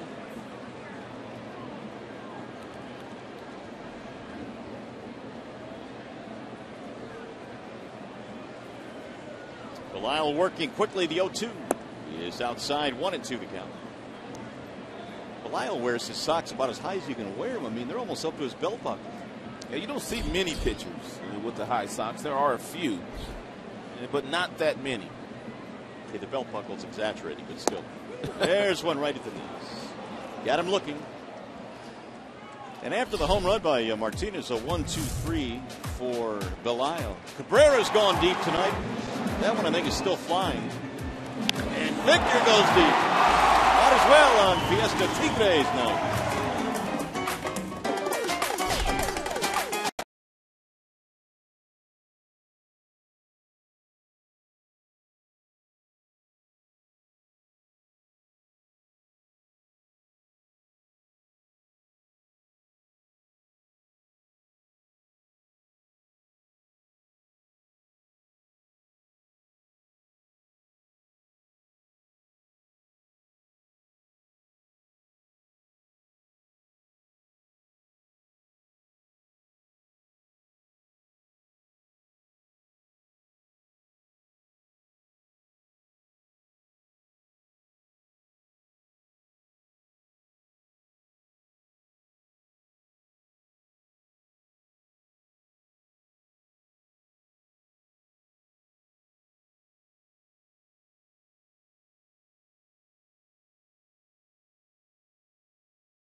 On Fox Sports Detroit is brought to you by the new Chevy Silverado light duty and heavy duty lineup, and by 5 Hour Energy. It helps recognize those who, despite their own needs, put others first.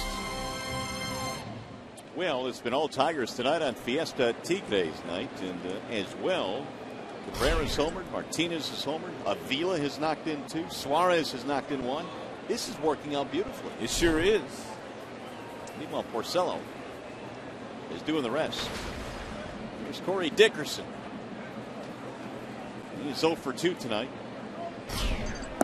And Dickerson looks at ball 1. 8 runs on 10 Tigers hits, 2 runs on 4 Rockies hits.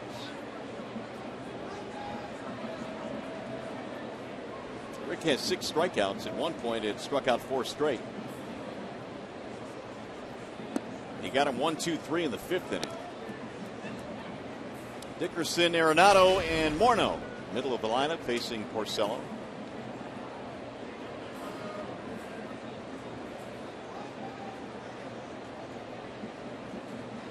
Here's the 2-0.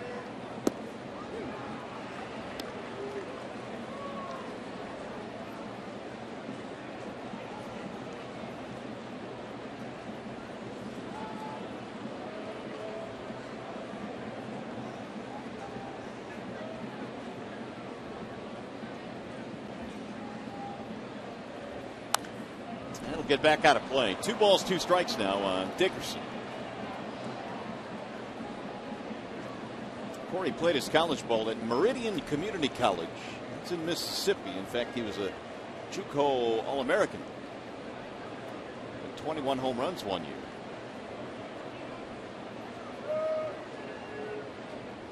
"13 homers this year in the big leagues. 2-2 is fouled back out of play.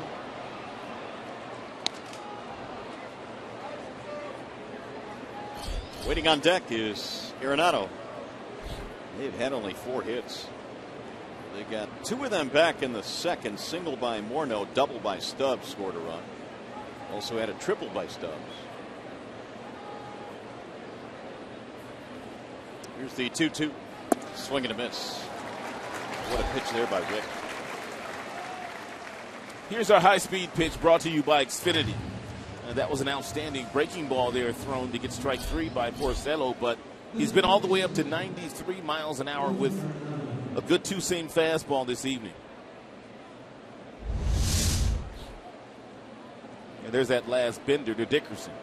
And it recorded his 7th strikeout, which is a season high for Rick. He had 6 in his last start against the Angels.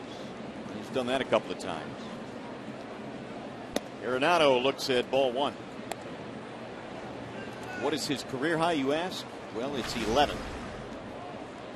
And that was May of last year against the Pirates.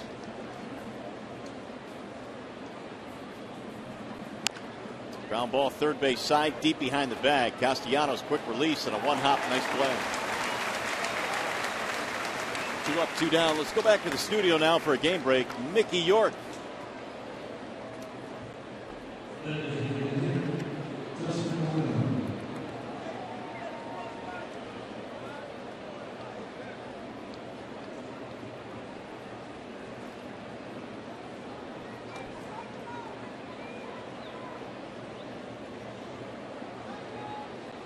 Here it is 8-2. Mick, thanks very much as we play in the 6th inning.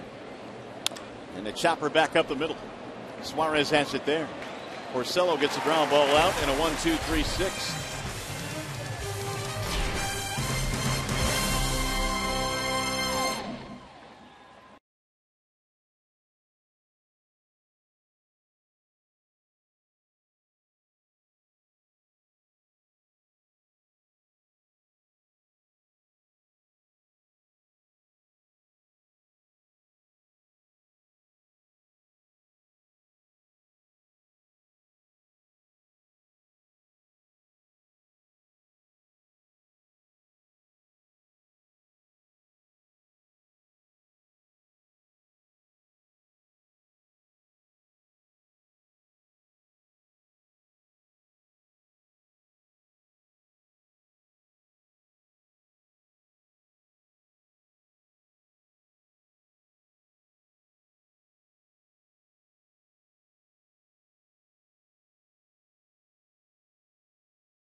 And Tigers come to bat here, bottom half of the 6th inning, and they were winning 8-2. Avila's had a really nice day on both ends of the baseball. A couple of hits, a couple of RBIs, but he's also thrown out a couple of runners. He got one at third very early in this game, and then he threw out another runner at second base. 2 really nice throws. Kinsler on the receiving end of this one.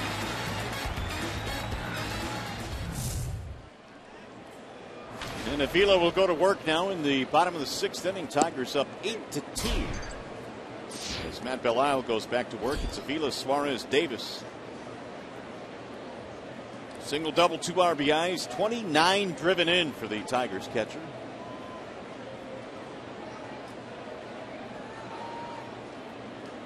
Here's the 0-1. Swing and a miss. Got the shift on against Avila.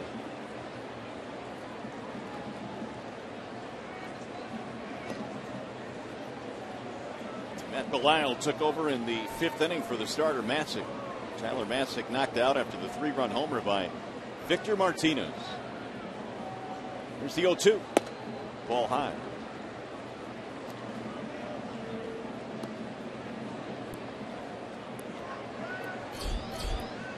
Suarez on deck. He's chipped in with an RBI as well. Tigers have scored at least one in each of the first 5 frames tonight.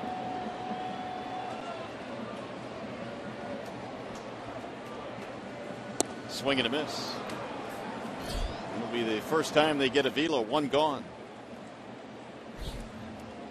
And real good curveball here thrown by Belisle.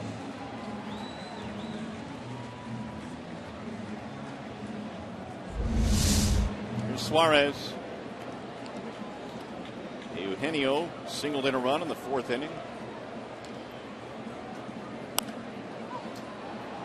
Suarez hit 3 home runs in his first 8 games as a Tiger when he was initially called up, but has not hit one since June the 14th.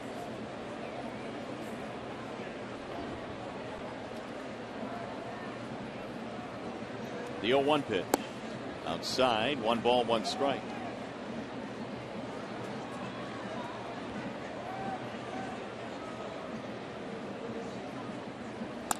Right back up the middle. Another good at bat for Suarez, his 2nd hit. He's 2 for 3.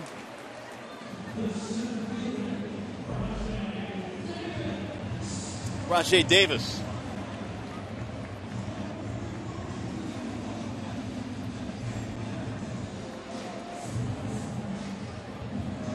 A double and 3 at bats for Davis.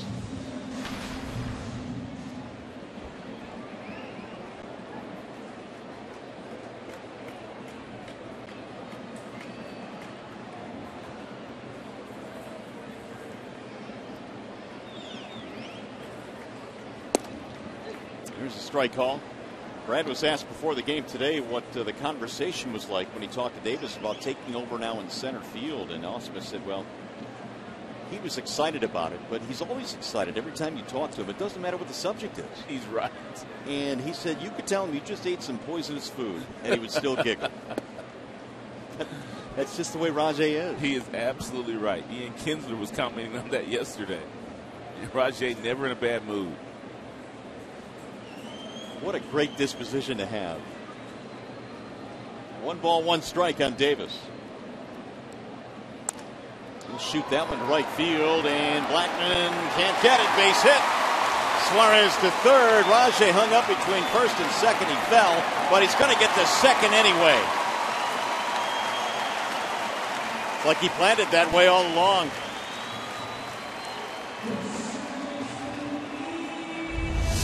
I thought he had a double anyway. I mean, it's a bloop single down the right field line. By the time Blackman gets over there, Rajai had already crossed the bag and he was headed towards second base, but then he put on the brakes and he fell, and Rosario snuck right back in behind him. He would have been out had he gone back to first base, so he just got up and went to second.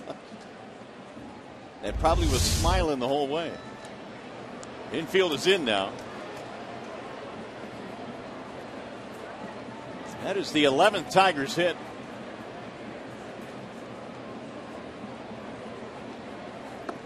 Ball 1 to Kinsler. Back-to-back multi-hit games for Rajai Davis. in the last couple of days since taking over in center field for Austin Jackson.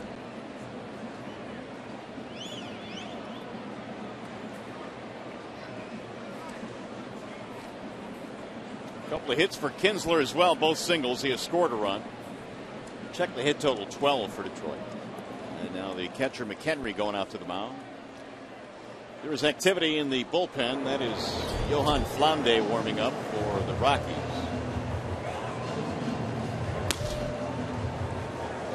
Matzik started this game, is out.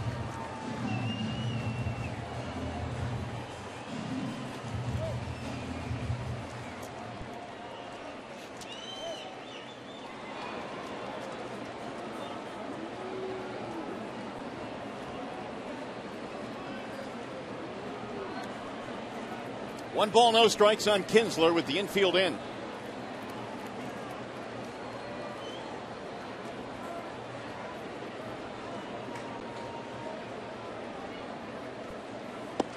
Inside. 2-0 the count.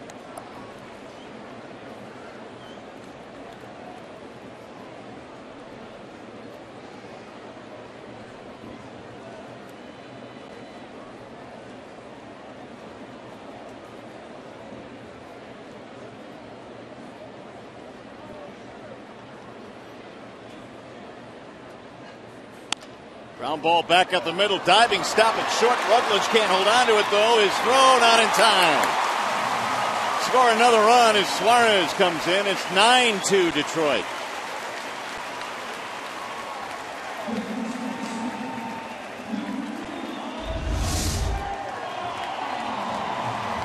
Suarez was coming on contact. Once Rutledge knocked it down, he went over to pick it up, but that was too late. Ian Kinsler runs too well. Rajay Davis falling all over the place. Another hit and an RBI for Kinsler's third hit of the night. So the Tigers now have scored in each of the first 6 innings. It's not going to get any easier as Cabrera comes strolling in. And Jim Wright, the pitching coach, comes strolling out.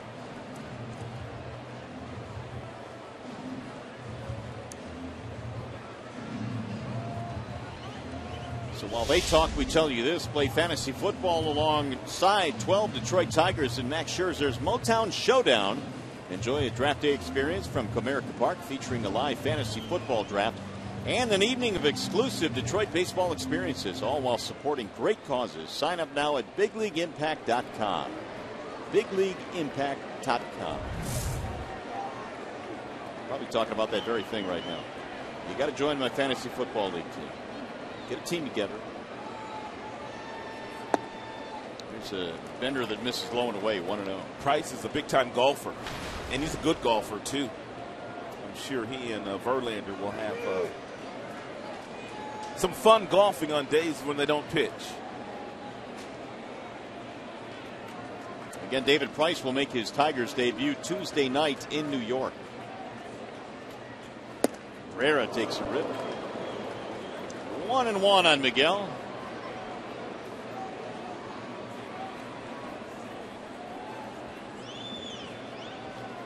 Homer number 17 back in the third, his 82nd RBI.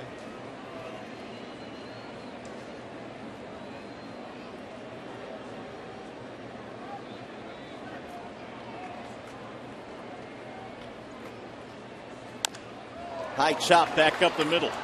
They'll tag the bag at second for 1 and get a double play as Culberson throws to Rosario to end the inning. Tigers get another run, though. We'll go to the 7th.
Well, on Fiesta Tigres night here at the ballpark, a Latin influence in all the scoring tonight for the Tigers. They lead 9-2. Martinez and Cabrera have homered. Avila has knocked in a couple of runs. Suarez has knocked one in.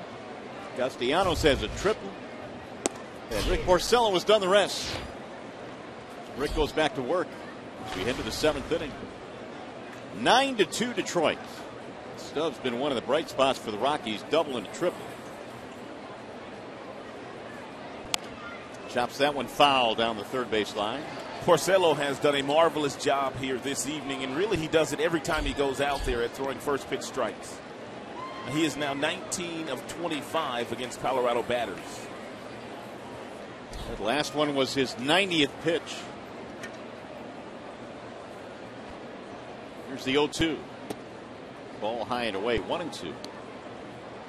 Rick now has retired 8 straight. A couple of 1, 2, 3 innings, one in the 5th, one in the 6th. Willeen Rosario waiting on deck.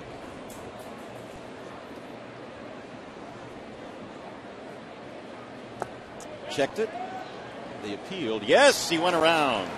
So says Bill Welke. First time Stubbs has been retired.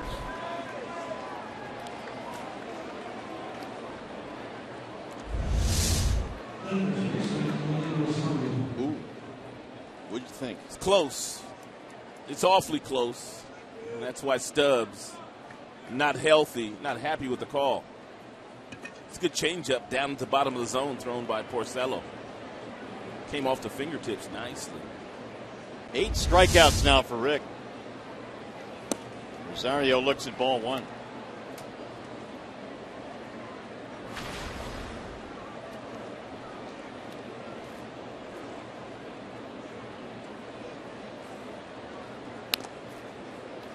One ball, one strike. Strikeout flyout for the Rockies first baseman tonight. We'll wrap up the series here tomorrow. Day baseball, Sanchez, De La Rosa. Then a long road trip coming up. Long one. What is it, a 9-gamer? Yeah. 4 in New York, 3 Toronto. No days off. 2 Pittsburgh. That's all right, because you could spend a lot of money in New York and Toronto if you have a day off. If you had a day off. Well, I suppose you could do it without a day off. Yep, that much is true. McHenry waiting on deck. Tigers tonight, 9 runs, 13 hits, and the Rockies 2 runs, 4 hits.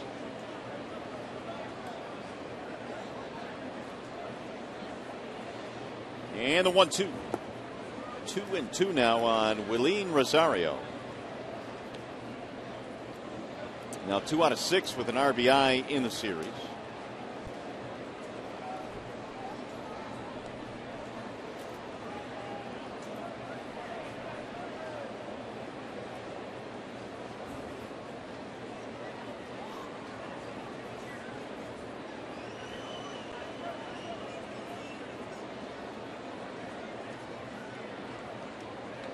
Swing and a miss on the bender, struck him out. 9 of them now for Rick. He's zeroing in on his career high of 11.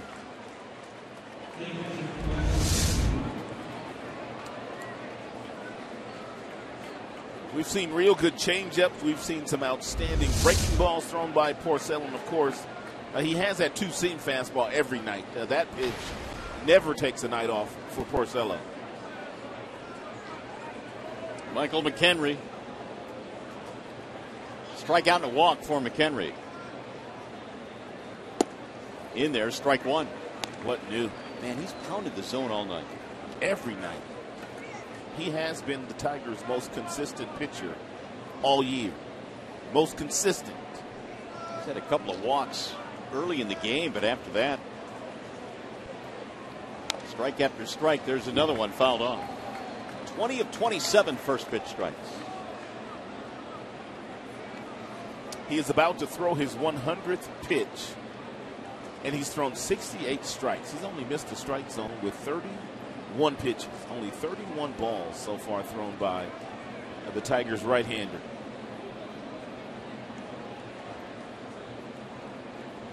Swing and a miss. Struck him out. Look out, Richard. 10 strikeouts for Porcello. He gets the sign in order in the 7th. He's retired 11 straight. Coming up, the Health Plus 7th inning stretch.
Fan photo of the game. Tweet your photo to hashtag Detroit Fan Photo for a chance to have it shown in an upcoming game broadcast brought to you by AT&T. What a night here at the ballpark. The Tigers on Fiesta Tigres night here have a big lead. The offense has come alive. Porcello has been great. And we have a Wallside Windows pitching change now as Rex Brothers will take over. 53rd game now for Brothers, 14 holds this year, 43 strikeouts in 26 base on balls, and another left-hander they're throwing at the Tigers. They've got a ton of left-handers on their staff. And so the Tigers now, who have scored in all 6 innings in this game, will come to the plate in the 7th. Victor Martinez hit a 3-run homer in his last at-bat, and he looks to strike right at the knees.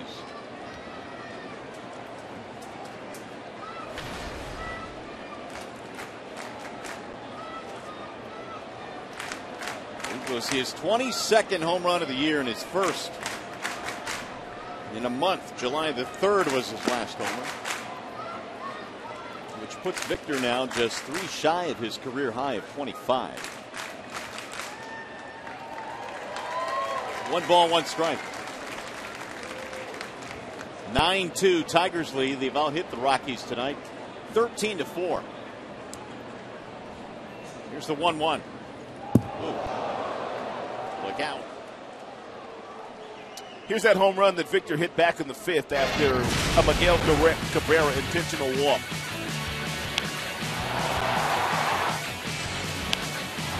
He knew it was gone as soon as he hit it. He admired it a little bit too. Yeah, he did style, didn't he? Way beyond the bullpen into the seats. Now Brothers ready with the 2-1. There's a drive in the air to center field. That ball is hit well. Stubbs going back to run it back. They've been running Stubbs around pretty good in center field today.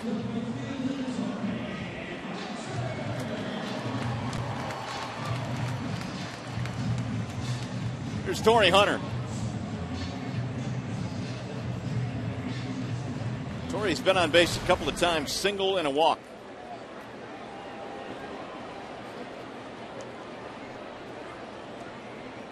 .280 batting average.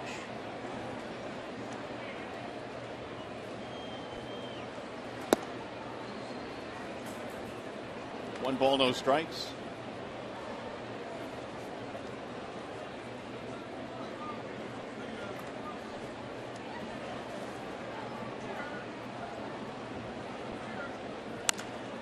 Drilled to center field on a line.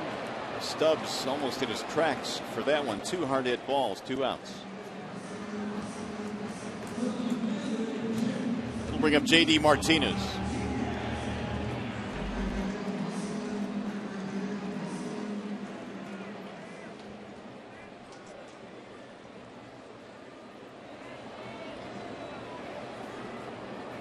Rick Porcello has been part of the story tonight, a big part of the story. His 3rd career double-digit strikeout game. He has 10 in the contest tonight. There's a ball low to J.D. And on top of that, Porcello has retired the last 11 straight. He's dealing tonight. He's got all 3 of his pitches really working well. The 2-seam fastball, the curveball, and the changeup. Driven to right field. That ball is way back. It is gone into the seats and right. On Fiesta Tigres night. J.D. Martinez, numbered 15. He joins Victor and Miguel Cabrera as home run hitters tonight. J.D. Martinez obviously is a right-handed batter, but he hit this ball so hard to right field, it looked like it came off the bat of a left-hander. Looked like a little changeup that was down, and this was on the line. There was no slice whatsoever. He crushed this. So the Tigers now have scored in all 7 innings tonight. They are making Comerica Park look very small here tonight. The home run for Miguel Cabrera was to straightaway center field. Victor hit his about 7-8 rows deep in left field, which is quite a poke in itself, and opposite field for J.D. He's starting to heat up now, too. 6 for his last 16. He's got 4 walks as well in that stretch. Wally Joyner kind of digging this tonight. Yeah, no doubt. 10 runs on 14 hits. That'll put a smile on the hitting coach's face.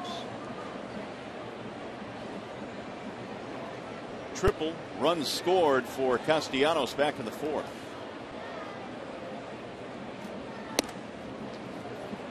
One and 2 on Nick. Everybody in the Tigers lineup tonight has at least 1 hit. Everybody.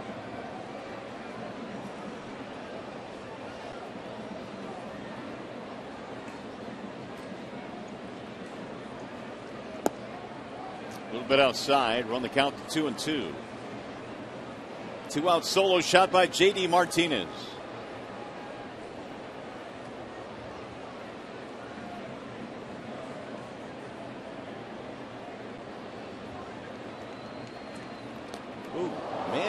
That thing bounced about 5 feet in front of the plate, and then it drilled McHenry.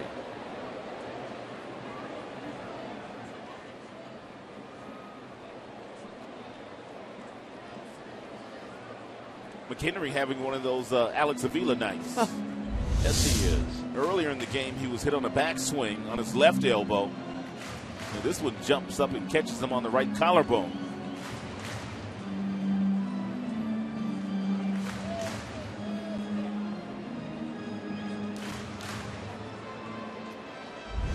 Three and 2.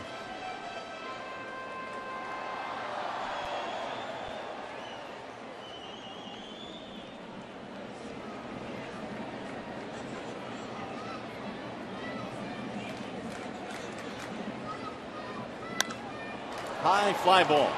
Right field. Blackman is under it. And that will end the inning. Tigers get another run. We should have Fiesta Tigres night every night. That's right. Martinez going deep. J.D. hits number 15. Tigers baseball tonight presented by Belt Tire.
Here's our Bell Tire pitch by pitch. Rick Porcello has 10 strikeouts in this game. His career high is 11. He's also 20 of 27 in first pitch strikes, and by him getting ahead of so many Colorado Rockies, they have taken some bad swings today. He's expanded the strike zone. Once he's gotten ahead, he's gotten quite a few of these guys chasing his breaking ball, chasing his changeup. That's because they're always on the defense, because they're always hitting behind in the count. Well, the numbers on Porcello after 100 pitches, 10 strikeouts, a season high. A couple of runs, couple of walks, only 4 hits. 11 straight retired as Don Kelly takes over at first base. Cabrera done for the night. 10-2, Tigers have the lead. Swing and a miss. Porcello had gone 5 straight starts, having not thrown at least 100 pitches. Brad Ausmus taking the training wheels off tonight, letting him go above 100. Culberson, Blackman, and Rutledge here in the 8th.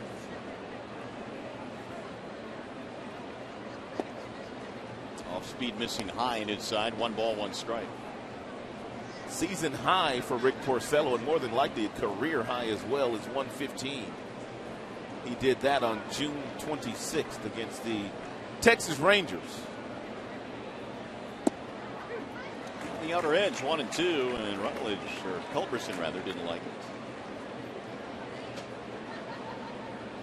Culberson, a ground out, producing a run and a strikeout. Rick ready with the 1-2 pitch.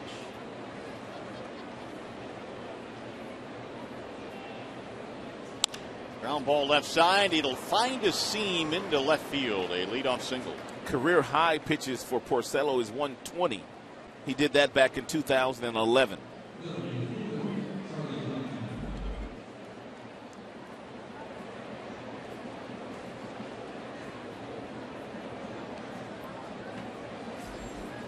Here's Charlie Blackman. There is the Tigers bullpen. Phil Koch tuning up.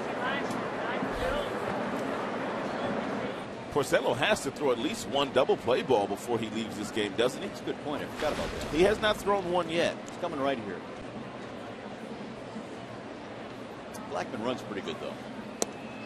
There's a strike. He's going to hit it hard right at Kinsler. 4.63, I'll take it. Porcello has thrown 22 twin killings this year, which is second in the majors.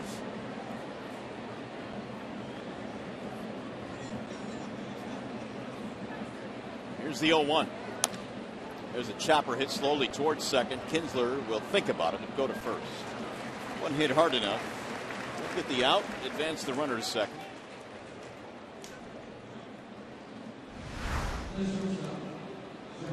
Well, here are the Tigers starters now, and of course they're listed alphabetically as we look at what this rotation looks like now with the addition of David Price.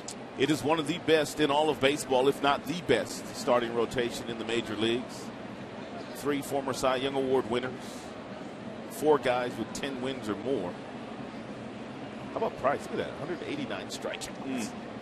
In 170 2/3 innings, he leads the majors in both of those categories.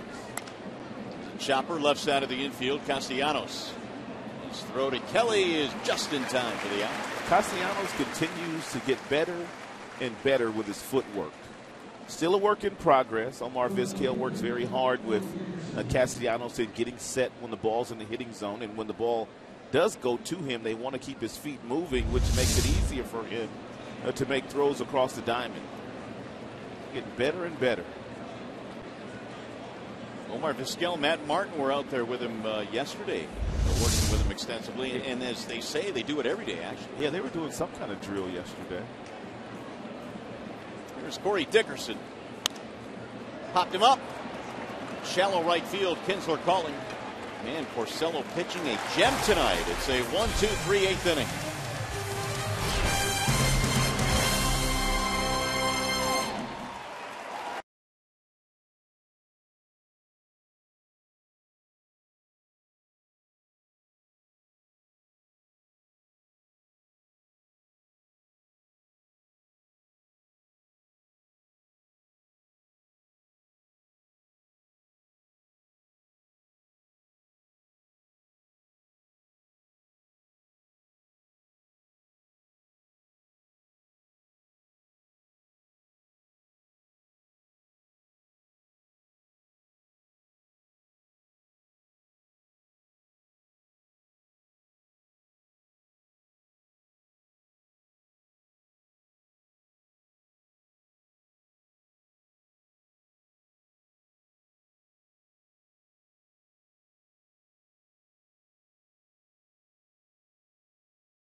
it's cool. You know, it's very cool to be able to sit here in the dugout and watch those guys go about their business. And I feel like more importantly, just, you know, watch what they do on the 4 days in between starts. You know, that's I love working. You know, that's, you know, I feel like, you know, the game of baseball, it rewards hard work, and that's what I'm about. You know, I respect the game. I love the game, and I just want to be able to contribute every fifth day and be a good cheerleader the days in between. The words of David Price before the ball game today, and we just showed you the 5 starters the Tigers have now, and certainly watching guys like Scherzer and Verlander and Sanchez and Porcello tonight, that's going to be fun for David Price. Work ethic will not be an issue with Mr. Price. Tigers are loaded now in the starting rotation. Here come the Tigers as we go to the bottom of the 8th inning. Got a new pitcher now. LaTroy Hawkins is in. 20th season in the major leagues for LaTroy Hawkins, who got his start in professional baseball way back in 1991 with the Minnesota Twins. What a career it has been for LaTroy.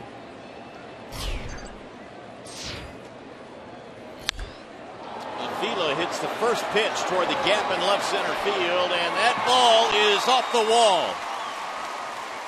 Avila has his 3rd hit and his 2nd double tonight. Have a day, Alexander.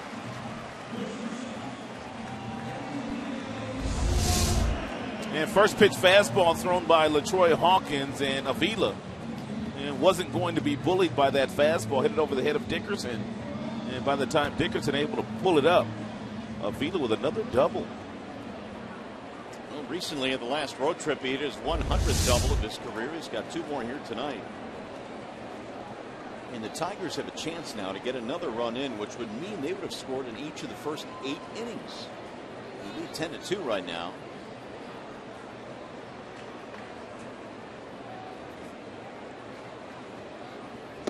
Suarez looks at ball 1. LaTroy Hawkins and Tigers right fielder Torrey Hunter are really good friends. They both came up in the Minnesota Twins organization. They both live in the Dallas area in Texas. Their kids went to the same high school. They're great buddies. Frisco, Texas. There's a ball high. LaTroy now 41. 20th season in the majors.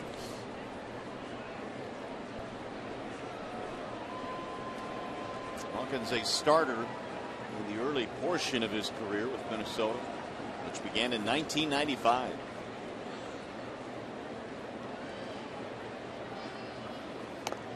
That is rolled foul. You surprised that Hawkins is still with them after the deadline? Kind of surprised. They may have been asking for too much, but he is definitely an arm, a bullpen arm that I'm sure a contender could have used. No one active has thrown in more games than LaTroy, excuse me. 6'5", 219, born in Gary, Indiana. Here's the 2-1. Lifted foul down the right field line. Suarez having a good night as well. 2 hits out of that 9 spot. RBI, run scored.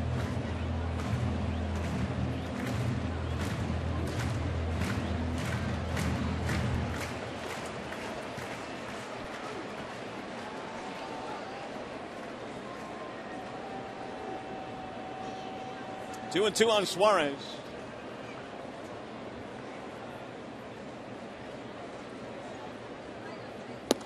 And he missed high with it. Full count now, 3-2. Hawkins saved 28 games one year with Minnesota, 25 with the Cubs another season. Those were his 2 best years in terms of closing games. Another foul back out of play. He's still got a pretty good fastball. 93 with that last heater thrown by LaTroy.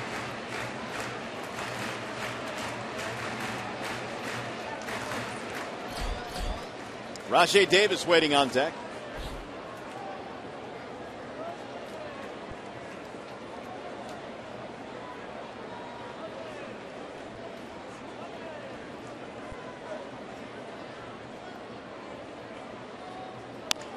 Chopper to the shortstop. A little bit of a funny hop, and Suarez almost beat that out as Rutledge took an extra step to get rid of it. Advanced the runner to third with 1 out. Been a busy box score tonight for the Tigers, really up and down. 1 through 9, they've had production. And here is visual proof. Avila, a 3-hit night. Cabrera and Victor with homers, along with J.D. Martinez, a homer. Everyone has at least one, all of these starters, that is. And Rick Porcello, meanwhile. Another outstanding outing for Rick Porcello. Infield coming in a couple of steps, but Davis up there.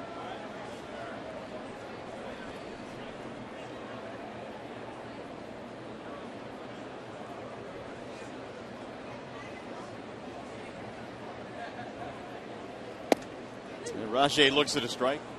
A couple of doubles tonight for Davis, which means 4 hits in the first 2 games of the series. Taking over in the leadoff slot for Jackson the last 2 nights.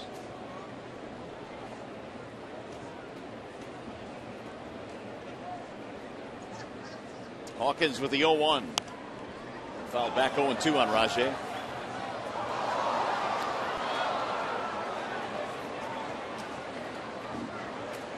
Here's his old teammate, Torrey Hunter. Boy, I bet they've got some stories from the Minnesota days. For sure. And they run some good teams. They work out in the offseason, too, getting ready for the upcoming season every single year. Told you their kids went to the same high school.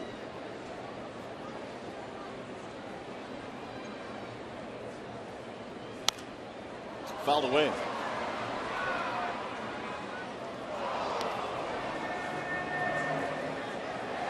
Hawkins' career began in '95. He's played with Minnesota, San Francisco, Baltimore. This is his second go-round with the Rockies, the Yankees, Houston, Milwaukee, and even the Angels a couple of years ago. He's been in the postseason 4 separate times.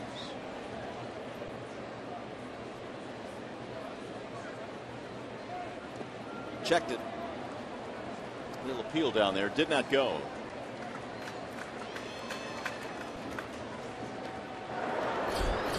Here is left-hander Patrick McCoy warming up. Recently off the disabled list.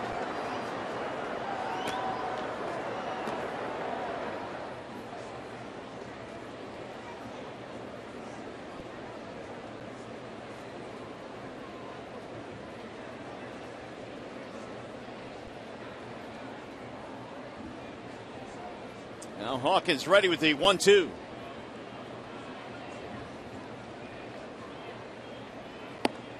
Ball high, 2-2. Well, the trading deadline has come and gone, but every year we see it, Rod. Once August rolls around, you can still make trades. You just have to ask for waivers on players, and if they go through waivers, then deals can be made. There will be a few guys that weren't tradable at the trade deadline, or their teams that were asking too much for them in return. Will get moved in the month of August. How about Davis, his 3rd hit to knock in a run? Rajay is 2 doubles and a single tonight, plus an RBI.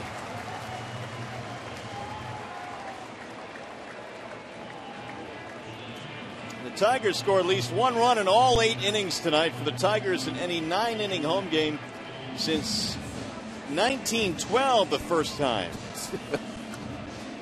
Really? 1912? Really? Here's Romine now. He'll get a chance to hit. Pretty impressive. You talk about rare. They get it done. Now Romine hitting for Kinsler. They had that graphic ready, didn't they? Oh, didn't they? Sure did. They were just waiting for that run to cross home. They had it ready. Here's what I like about Ausmus. He's getting as many guys, even if it's just 1 at bat here and there, just to kind of keep him fresh. Kelly has come into the game, and now Romine will get an at bat. Well, what he might do tomorrow is he might give both of these guys a start, Romine and Kelly, against Colorado on Sunday afternoon. Torrey might get a day off. And a lot of managers will do this. They'll give a guy an at-bat the night before just to get him out there, give him a couple of reps, and get him ready for the next day. Romine batting .215. Don't know for sure if that's what Brad is doing, but a lot of managers have done that in the past. He'll get back out of play. Tigers scored in every inning tonight. Well, the first 8 at least, and they lead 11-2. Rajai Davis just picked up his 36th RBI. 3 for 5 tonight.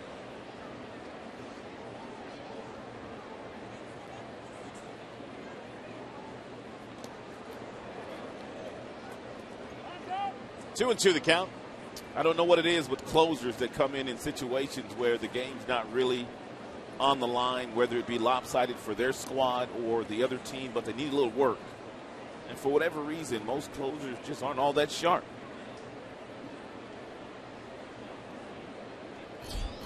Well, Hawkins has come in. He's given up a double, a ground out, RBI single, and now Romine waiting on a 2-2. There is strike 3. 2 gone. And the Tigers host the Seattle Mariners Friday, August 15th at 7:08. First 10,000 fans receive a free Miguel Cabrera 2-time MVP bobblehead. For tickets, call 866-66-TIGER or visit tigers.com. Tiger fans will have one more opportunity to really show Austin Jackson and just how much they appreciated what he was able to do here in the Tigers uniform. Now Don Kelly. He'll get his first at bat. And the ball inside.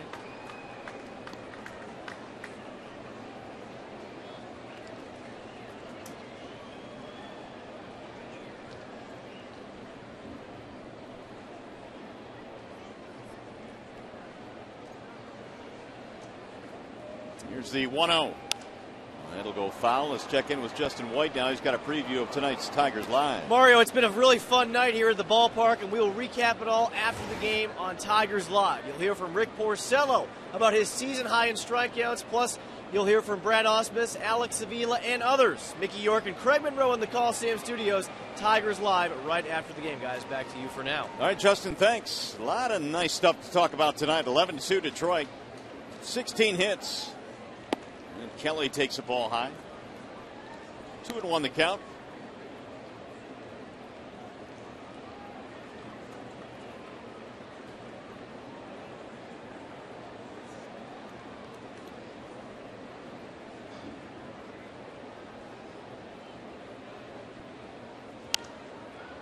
We'll get back out of play. 2-2 on Don.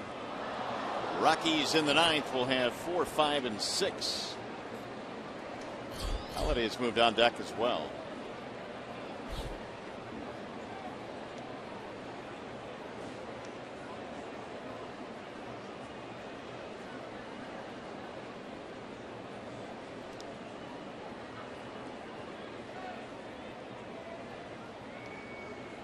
Now Hawkins ready with the 2-2. Kelly takes low, 3 balls, 2 strikes.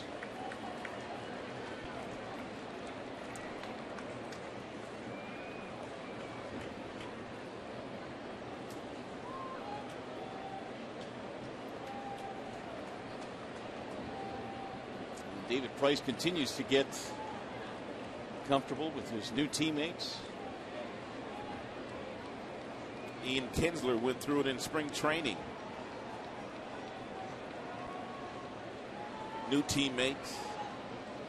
Swing and a miss, and Kelly is out of there. Tigers get another run. Let's go to the ninth.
Now for the Rockies, the Tigers trying to win the first two in this series, and they're 3 outs away from doing so. Rajai Davis will move to left field, and Ezekiel Carrera will come on to play center field. Romine stays in the game to play second base. And the new pitcher is Patrick McCoy, the left-hander. Removed from the disabled list yesterday, he pitched in 5 games before going on the DL. And his numbers were good. 1.80 ERA for McCoy. Arenado leads it off, and he looks at ball 1 high. So Porcello goes 8 innings tonight, throws 108 pitches, and gives way now to McCoy in the 9th. Arenado, followed by Morneau and Stubbs. Check swing low. 2-0 the count.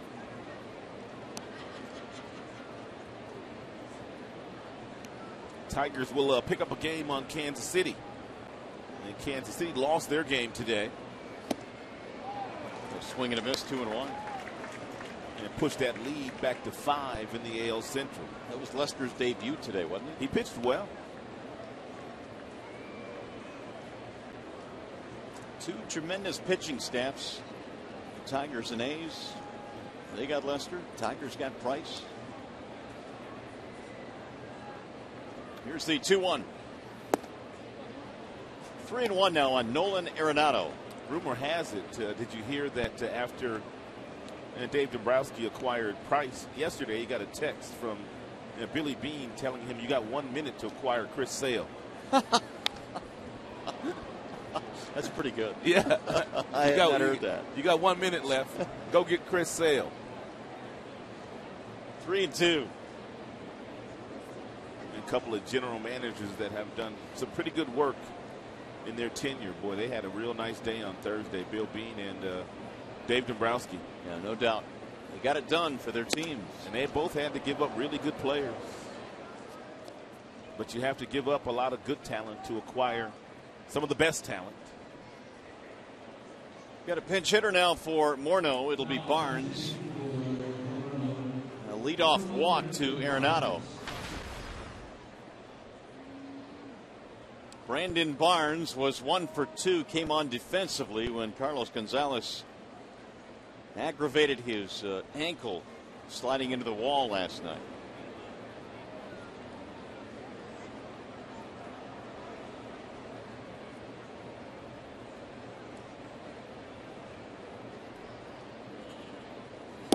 Ball high, 1-0, and McCoy now having trouble throwing strikes coming out of the bullpen.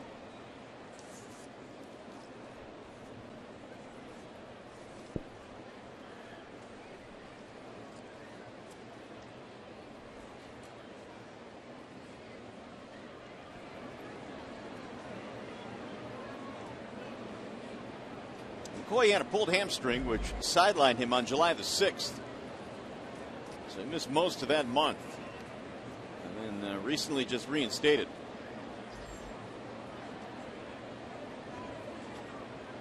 Here's the 1-0. Barnes looks at ball 2.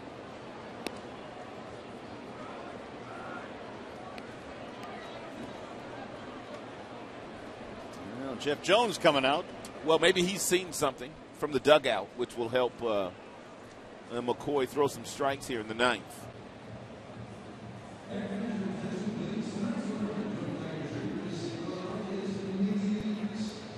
Hey fans, RBI Baseball is back with all 30 MLB teams and 2014 players. Get the retro 2-button style baseball game you've been missing. Visit RBIGame.com for more details. Download today on your console and mobile device. So McCoy now behind in the count 2-0 after walking Arenado to start the inning.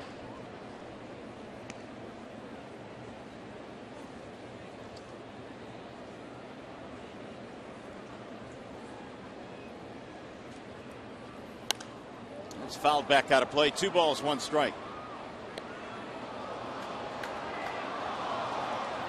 McCoy made his big league debut on June the 22nd in Cleveland. He threw a scoreless inning. Split time between Erie and Toledo. The Tigers AA and AAA affiliates had good numbers.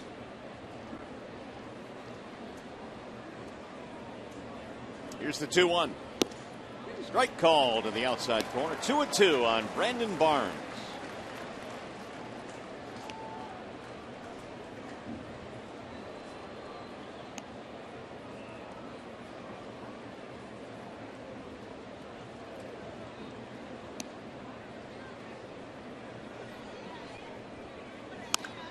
That is pulled foul, third base side. Rockies tonight have been limited to just 5 hits. The Tigers, meanwhile, have 16. Rick Porcello retired 14 of the last 15 batters he faced tonight.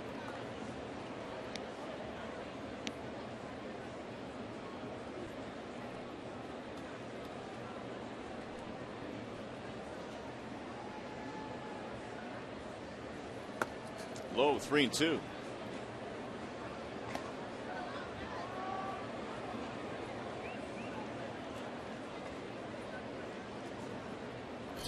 Waiting on deck, Drew Stubbs. Had a pretty good night, double and a triple.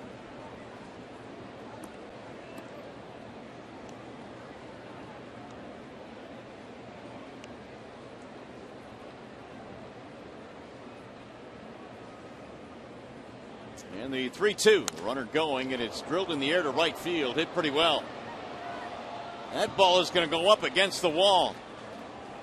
Arenado coming to third base. He'll stop there. It's a 2-base hit for Barnes in a pinch hitting role. Nobody out.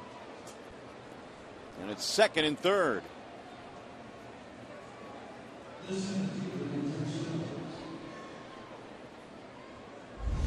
And Barnes knew he was going to get a fastball, and it was on the outside part of the plate, and he was waiting for it. Hit that ball on the line over the head of Martinez. And Martinez playing it off the base of the wall. 6 hits now for the Rockies. Here's Drew Stubbs.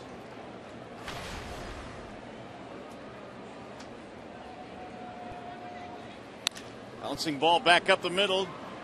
Suarez down to a knee, but it has no play. That'll get a run in. It's an infield single.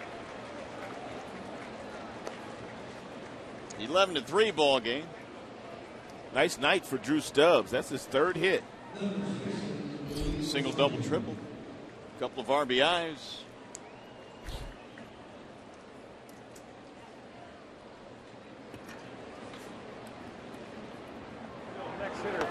Phil Coke warming up. First and third now with nobody out. 3 straight have reached here against McCoy. And he bounces one in. 1 ball to no strikes.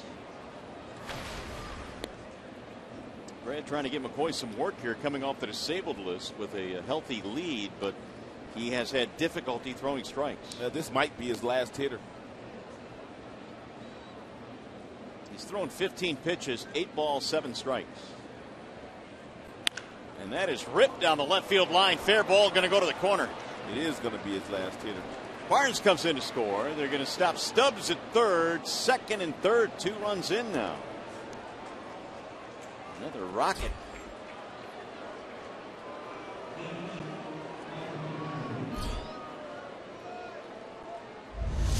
He has spent some time on the disabled list, so obviously he's not as sharp as he normally would had he been pitching, and his command is not good today. And the Rockies are jumping all over him in the 9th inning here. Here comes Brad Ausmus. And McCoy will face just 4 batters. Walk, double, single, double. And the Tigers will bring in Phil Cope. So it's a pitching change. Here comes Cope, and we'll be back.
Sports Detroit is brought to you by Comerica Bank, a part of Detroit and the community since 1849. By your Metro Detroit Chevy dealers. Visit ChevyDetroit.com. See why Chevy drives the Motor City. By Wallside Windows, the official window company of Fox Sports Detroit. And by AT&T, mobilizing your world. There's a huge crowd here at the ballpark tonight. More than 42,000 fans. The Tigers trying to put the finishing touches on a big lead. They're up 11-4, and they've called on Phil Koch now here in the 9th inning.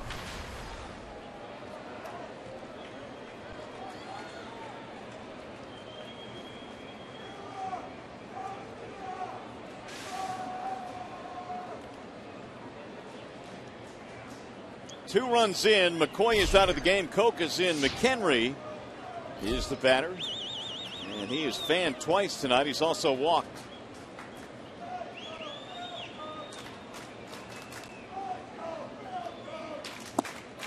Ball missing outside, 1-0.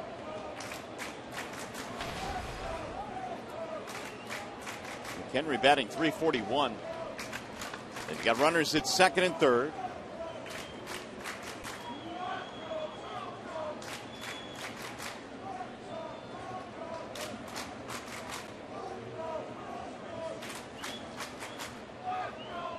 And the 1-0 pitch. And it's in there for a strike, 1-1.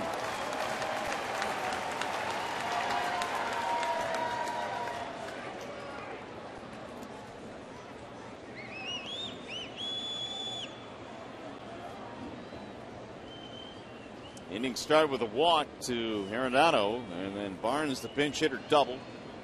RBIs for Stubbs and Rosario.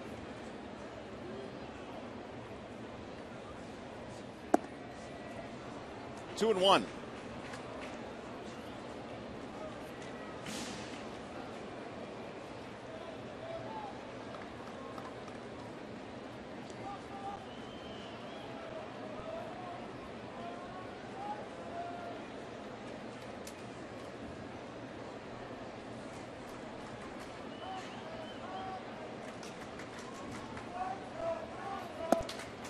Three and one. Tigers bullpen can't throw a strike. Yeah. It's not good. Fans getting restless. As they should. Albuquerque now starting to warm up. He's in the Detroit bullpen. Jim Leland used to always say, he just never, ever, ever felt comfortable until that final out was reported, no matter how big the lead. Here's the 3-1. That'll get back out of play, 3-2. Yeah, Jim would always be pacing up and down that dugout. Yeah. I don't think I've seen Brad pace once this year. Contrasting styles. Jim Leland, tremendous manager for a long, long time. Culberson waiting on deck.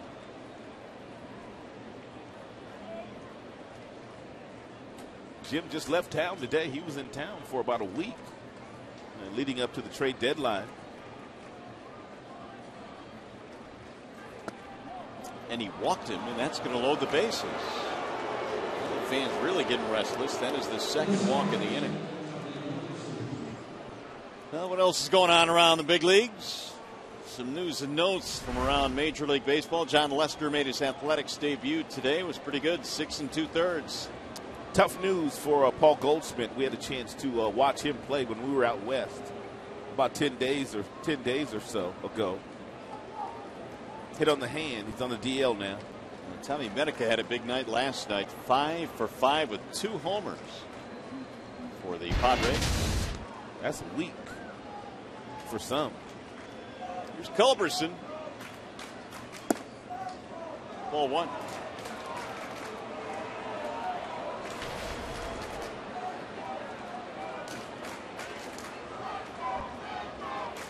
Culberson 1 for 3, single and an RBI. Porcello retired 14 of the last 15, turned it over to the bullpen, but they have struggled to get outs. In fact, they haven't gotten one yet. The 1-0. 1 ball, 1 strike. A somewhat sarcastic cheer. A lot of this crowd has stayed here despite And the Tigers having a huge lead. 42,811 the attendance here tonight. Standing room only.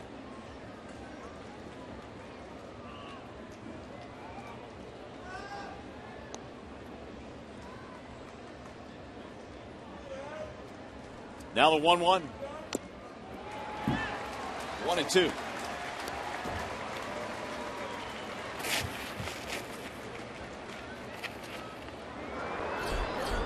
Well, how about this? Joe Nathan now has joined Albuquerque.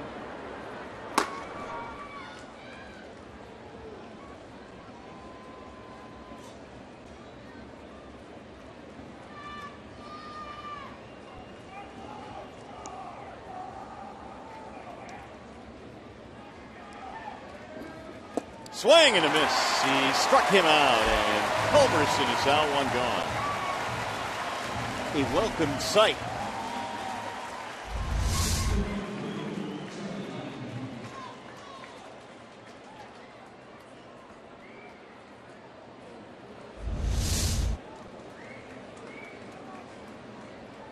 So here now is the top of the order. Charlie Blackmon, who's 0 for 4.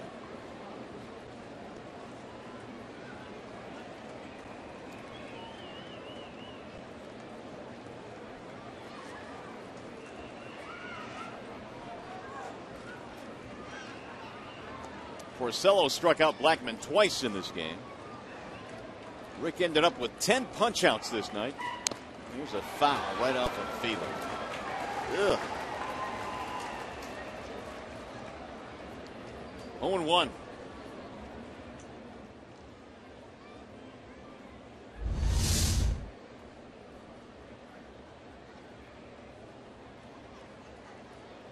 Looked like he got him on the left bicep. Sure did. Pretty much a direct hit, too.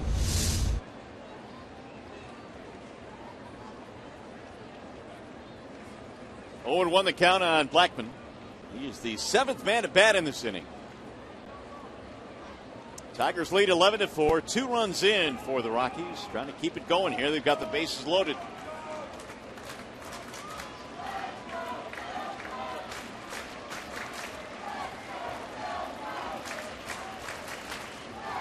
Now the 0-1. Bouncing ball back up the middle on the charge. Romine will get the out at first and a run will score. RBI for Blackmon is 56th, and more importantly, 2 gone. 0 for 5 night for Blackmon. They've pretty much been able to keep him in check in the series. He had 1 hit last night. 1 for 5. Well, 1 more out to get. Here is Josh Rutledge. 11-5 ball game now. 2nd and 3rd, 2 outs.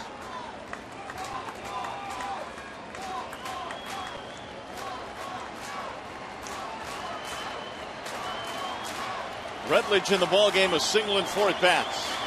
Crowd's starting to make some noise now. Swing and a miss, 0-1. Good fastball thrown by Phil at 94 miles an hour. 4-seam fastball.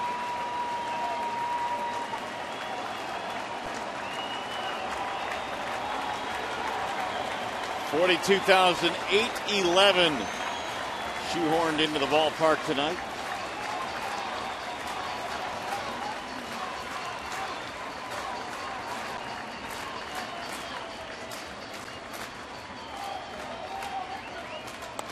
Off the end of the bat, foul. Now it's 0-2. And the Tigers 1 strike away from making it 2 straight wins over the Rockies.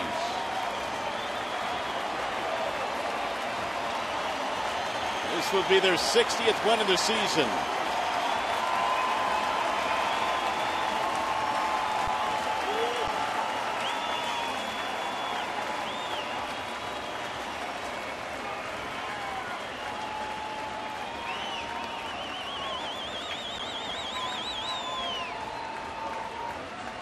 Here's the 0-2.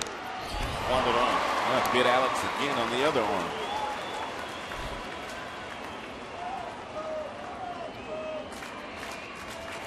Bob Davidson, the home plate umpire, checking in on him again. Where'd this one go? Right bicep. Oh, good. Left bicep, right bicep. That side had no protection. 0-2.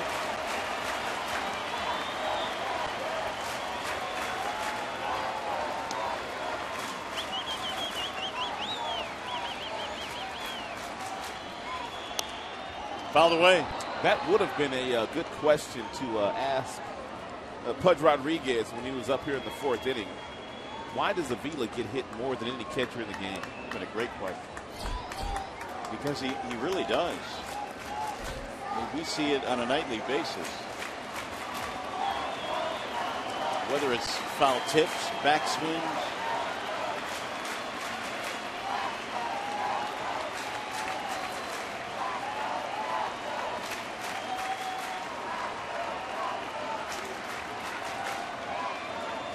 Koch again with the 0-2. Ground ball to third, foul. Rutledge, the 8th man to bat in the inning. The Rockies not going quietly. They have scored 3 times. They hadn't scored since getting 2 in the second. Porcello threw up nothing but zeros after the second inning.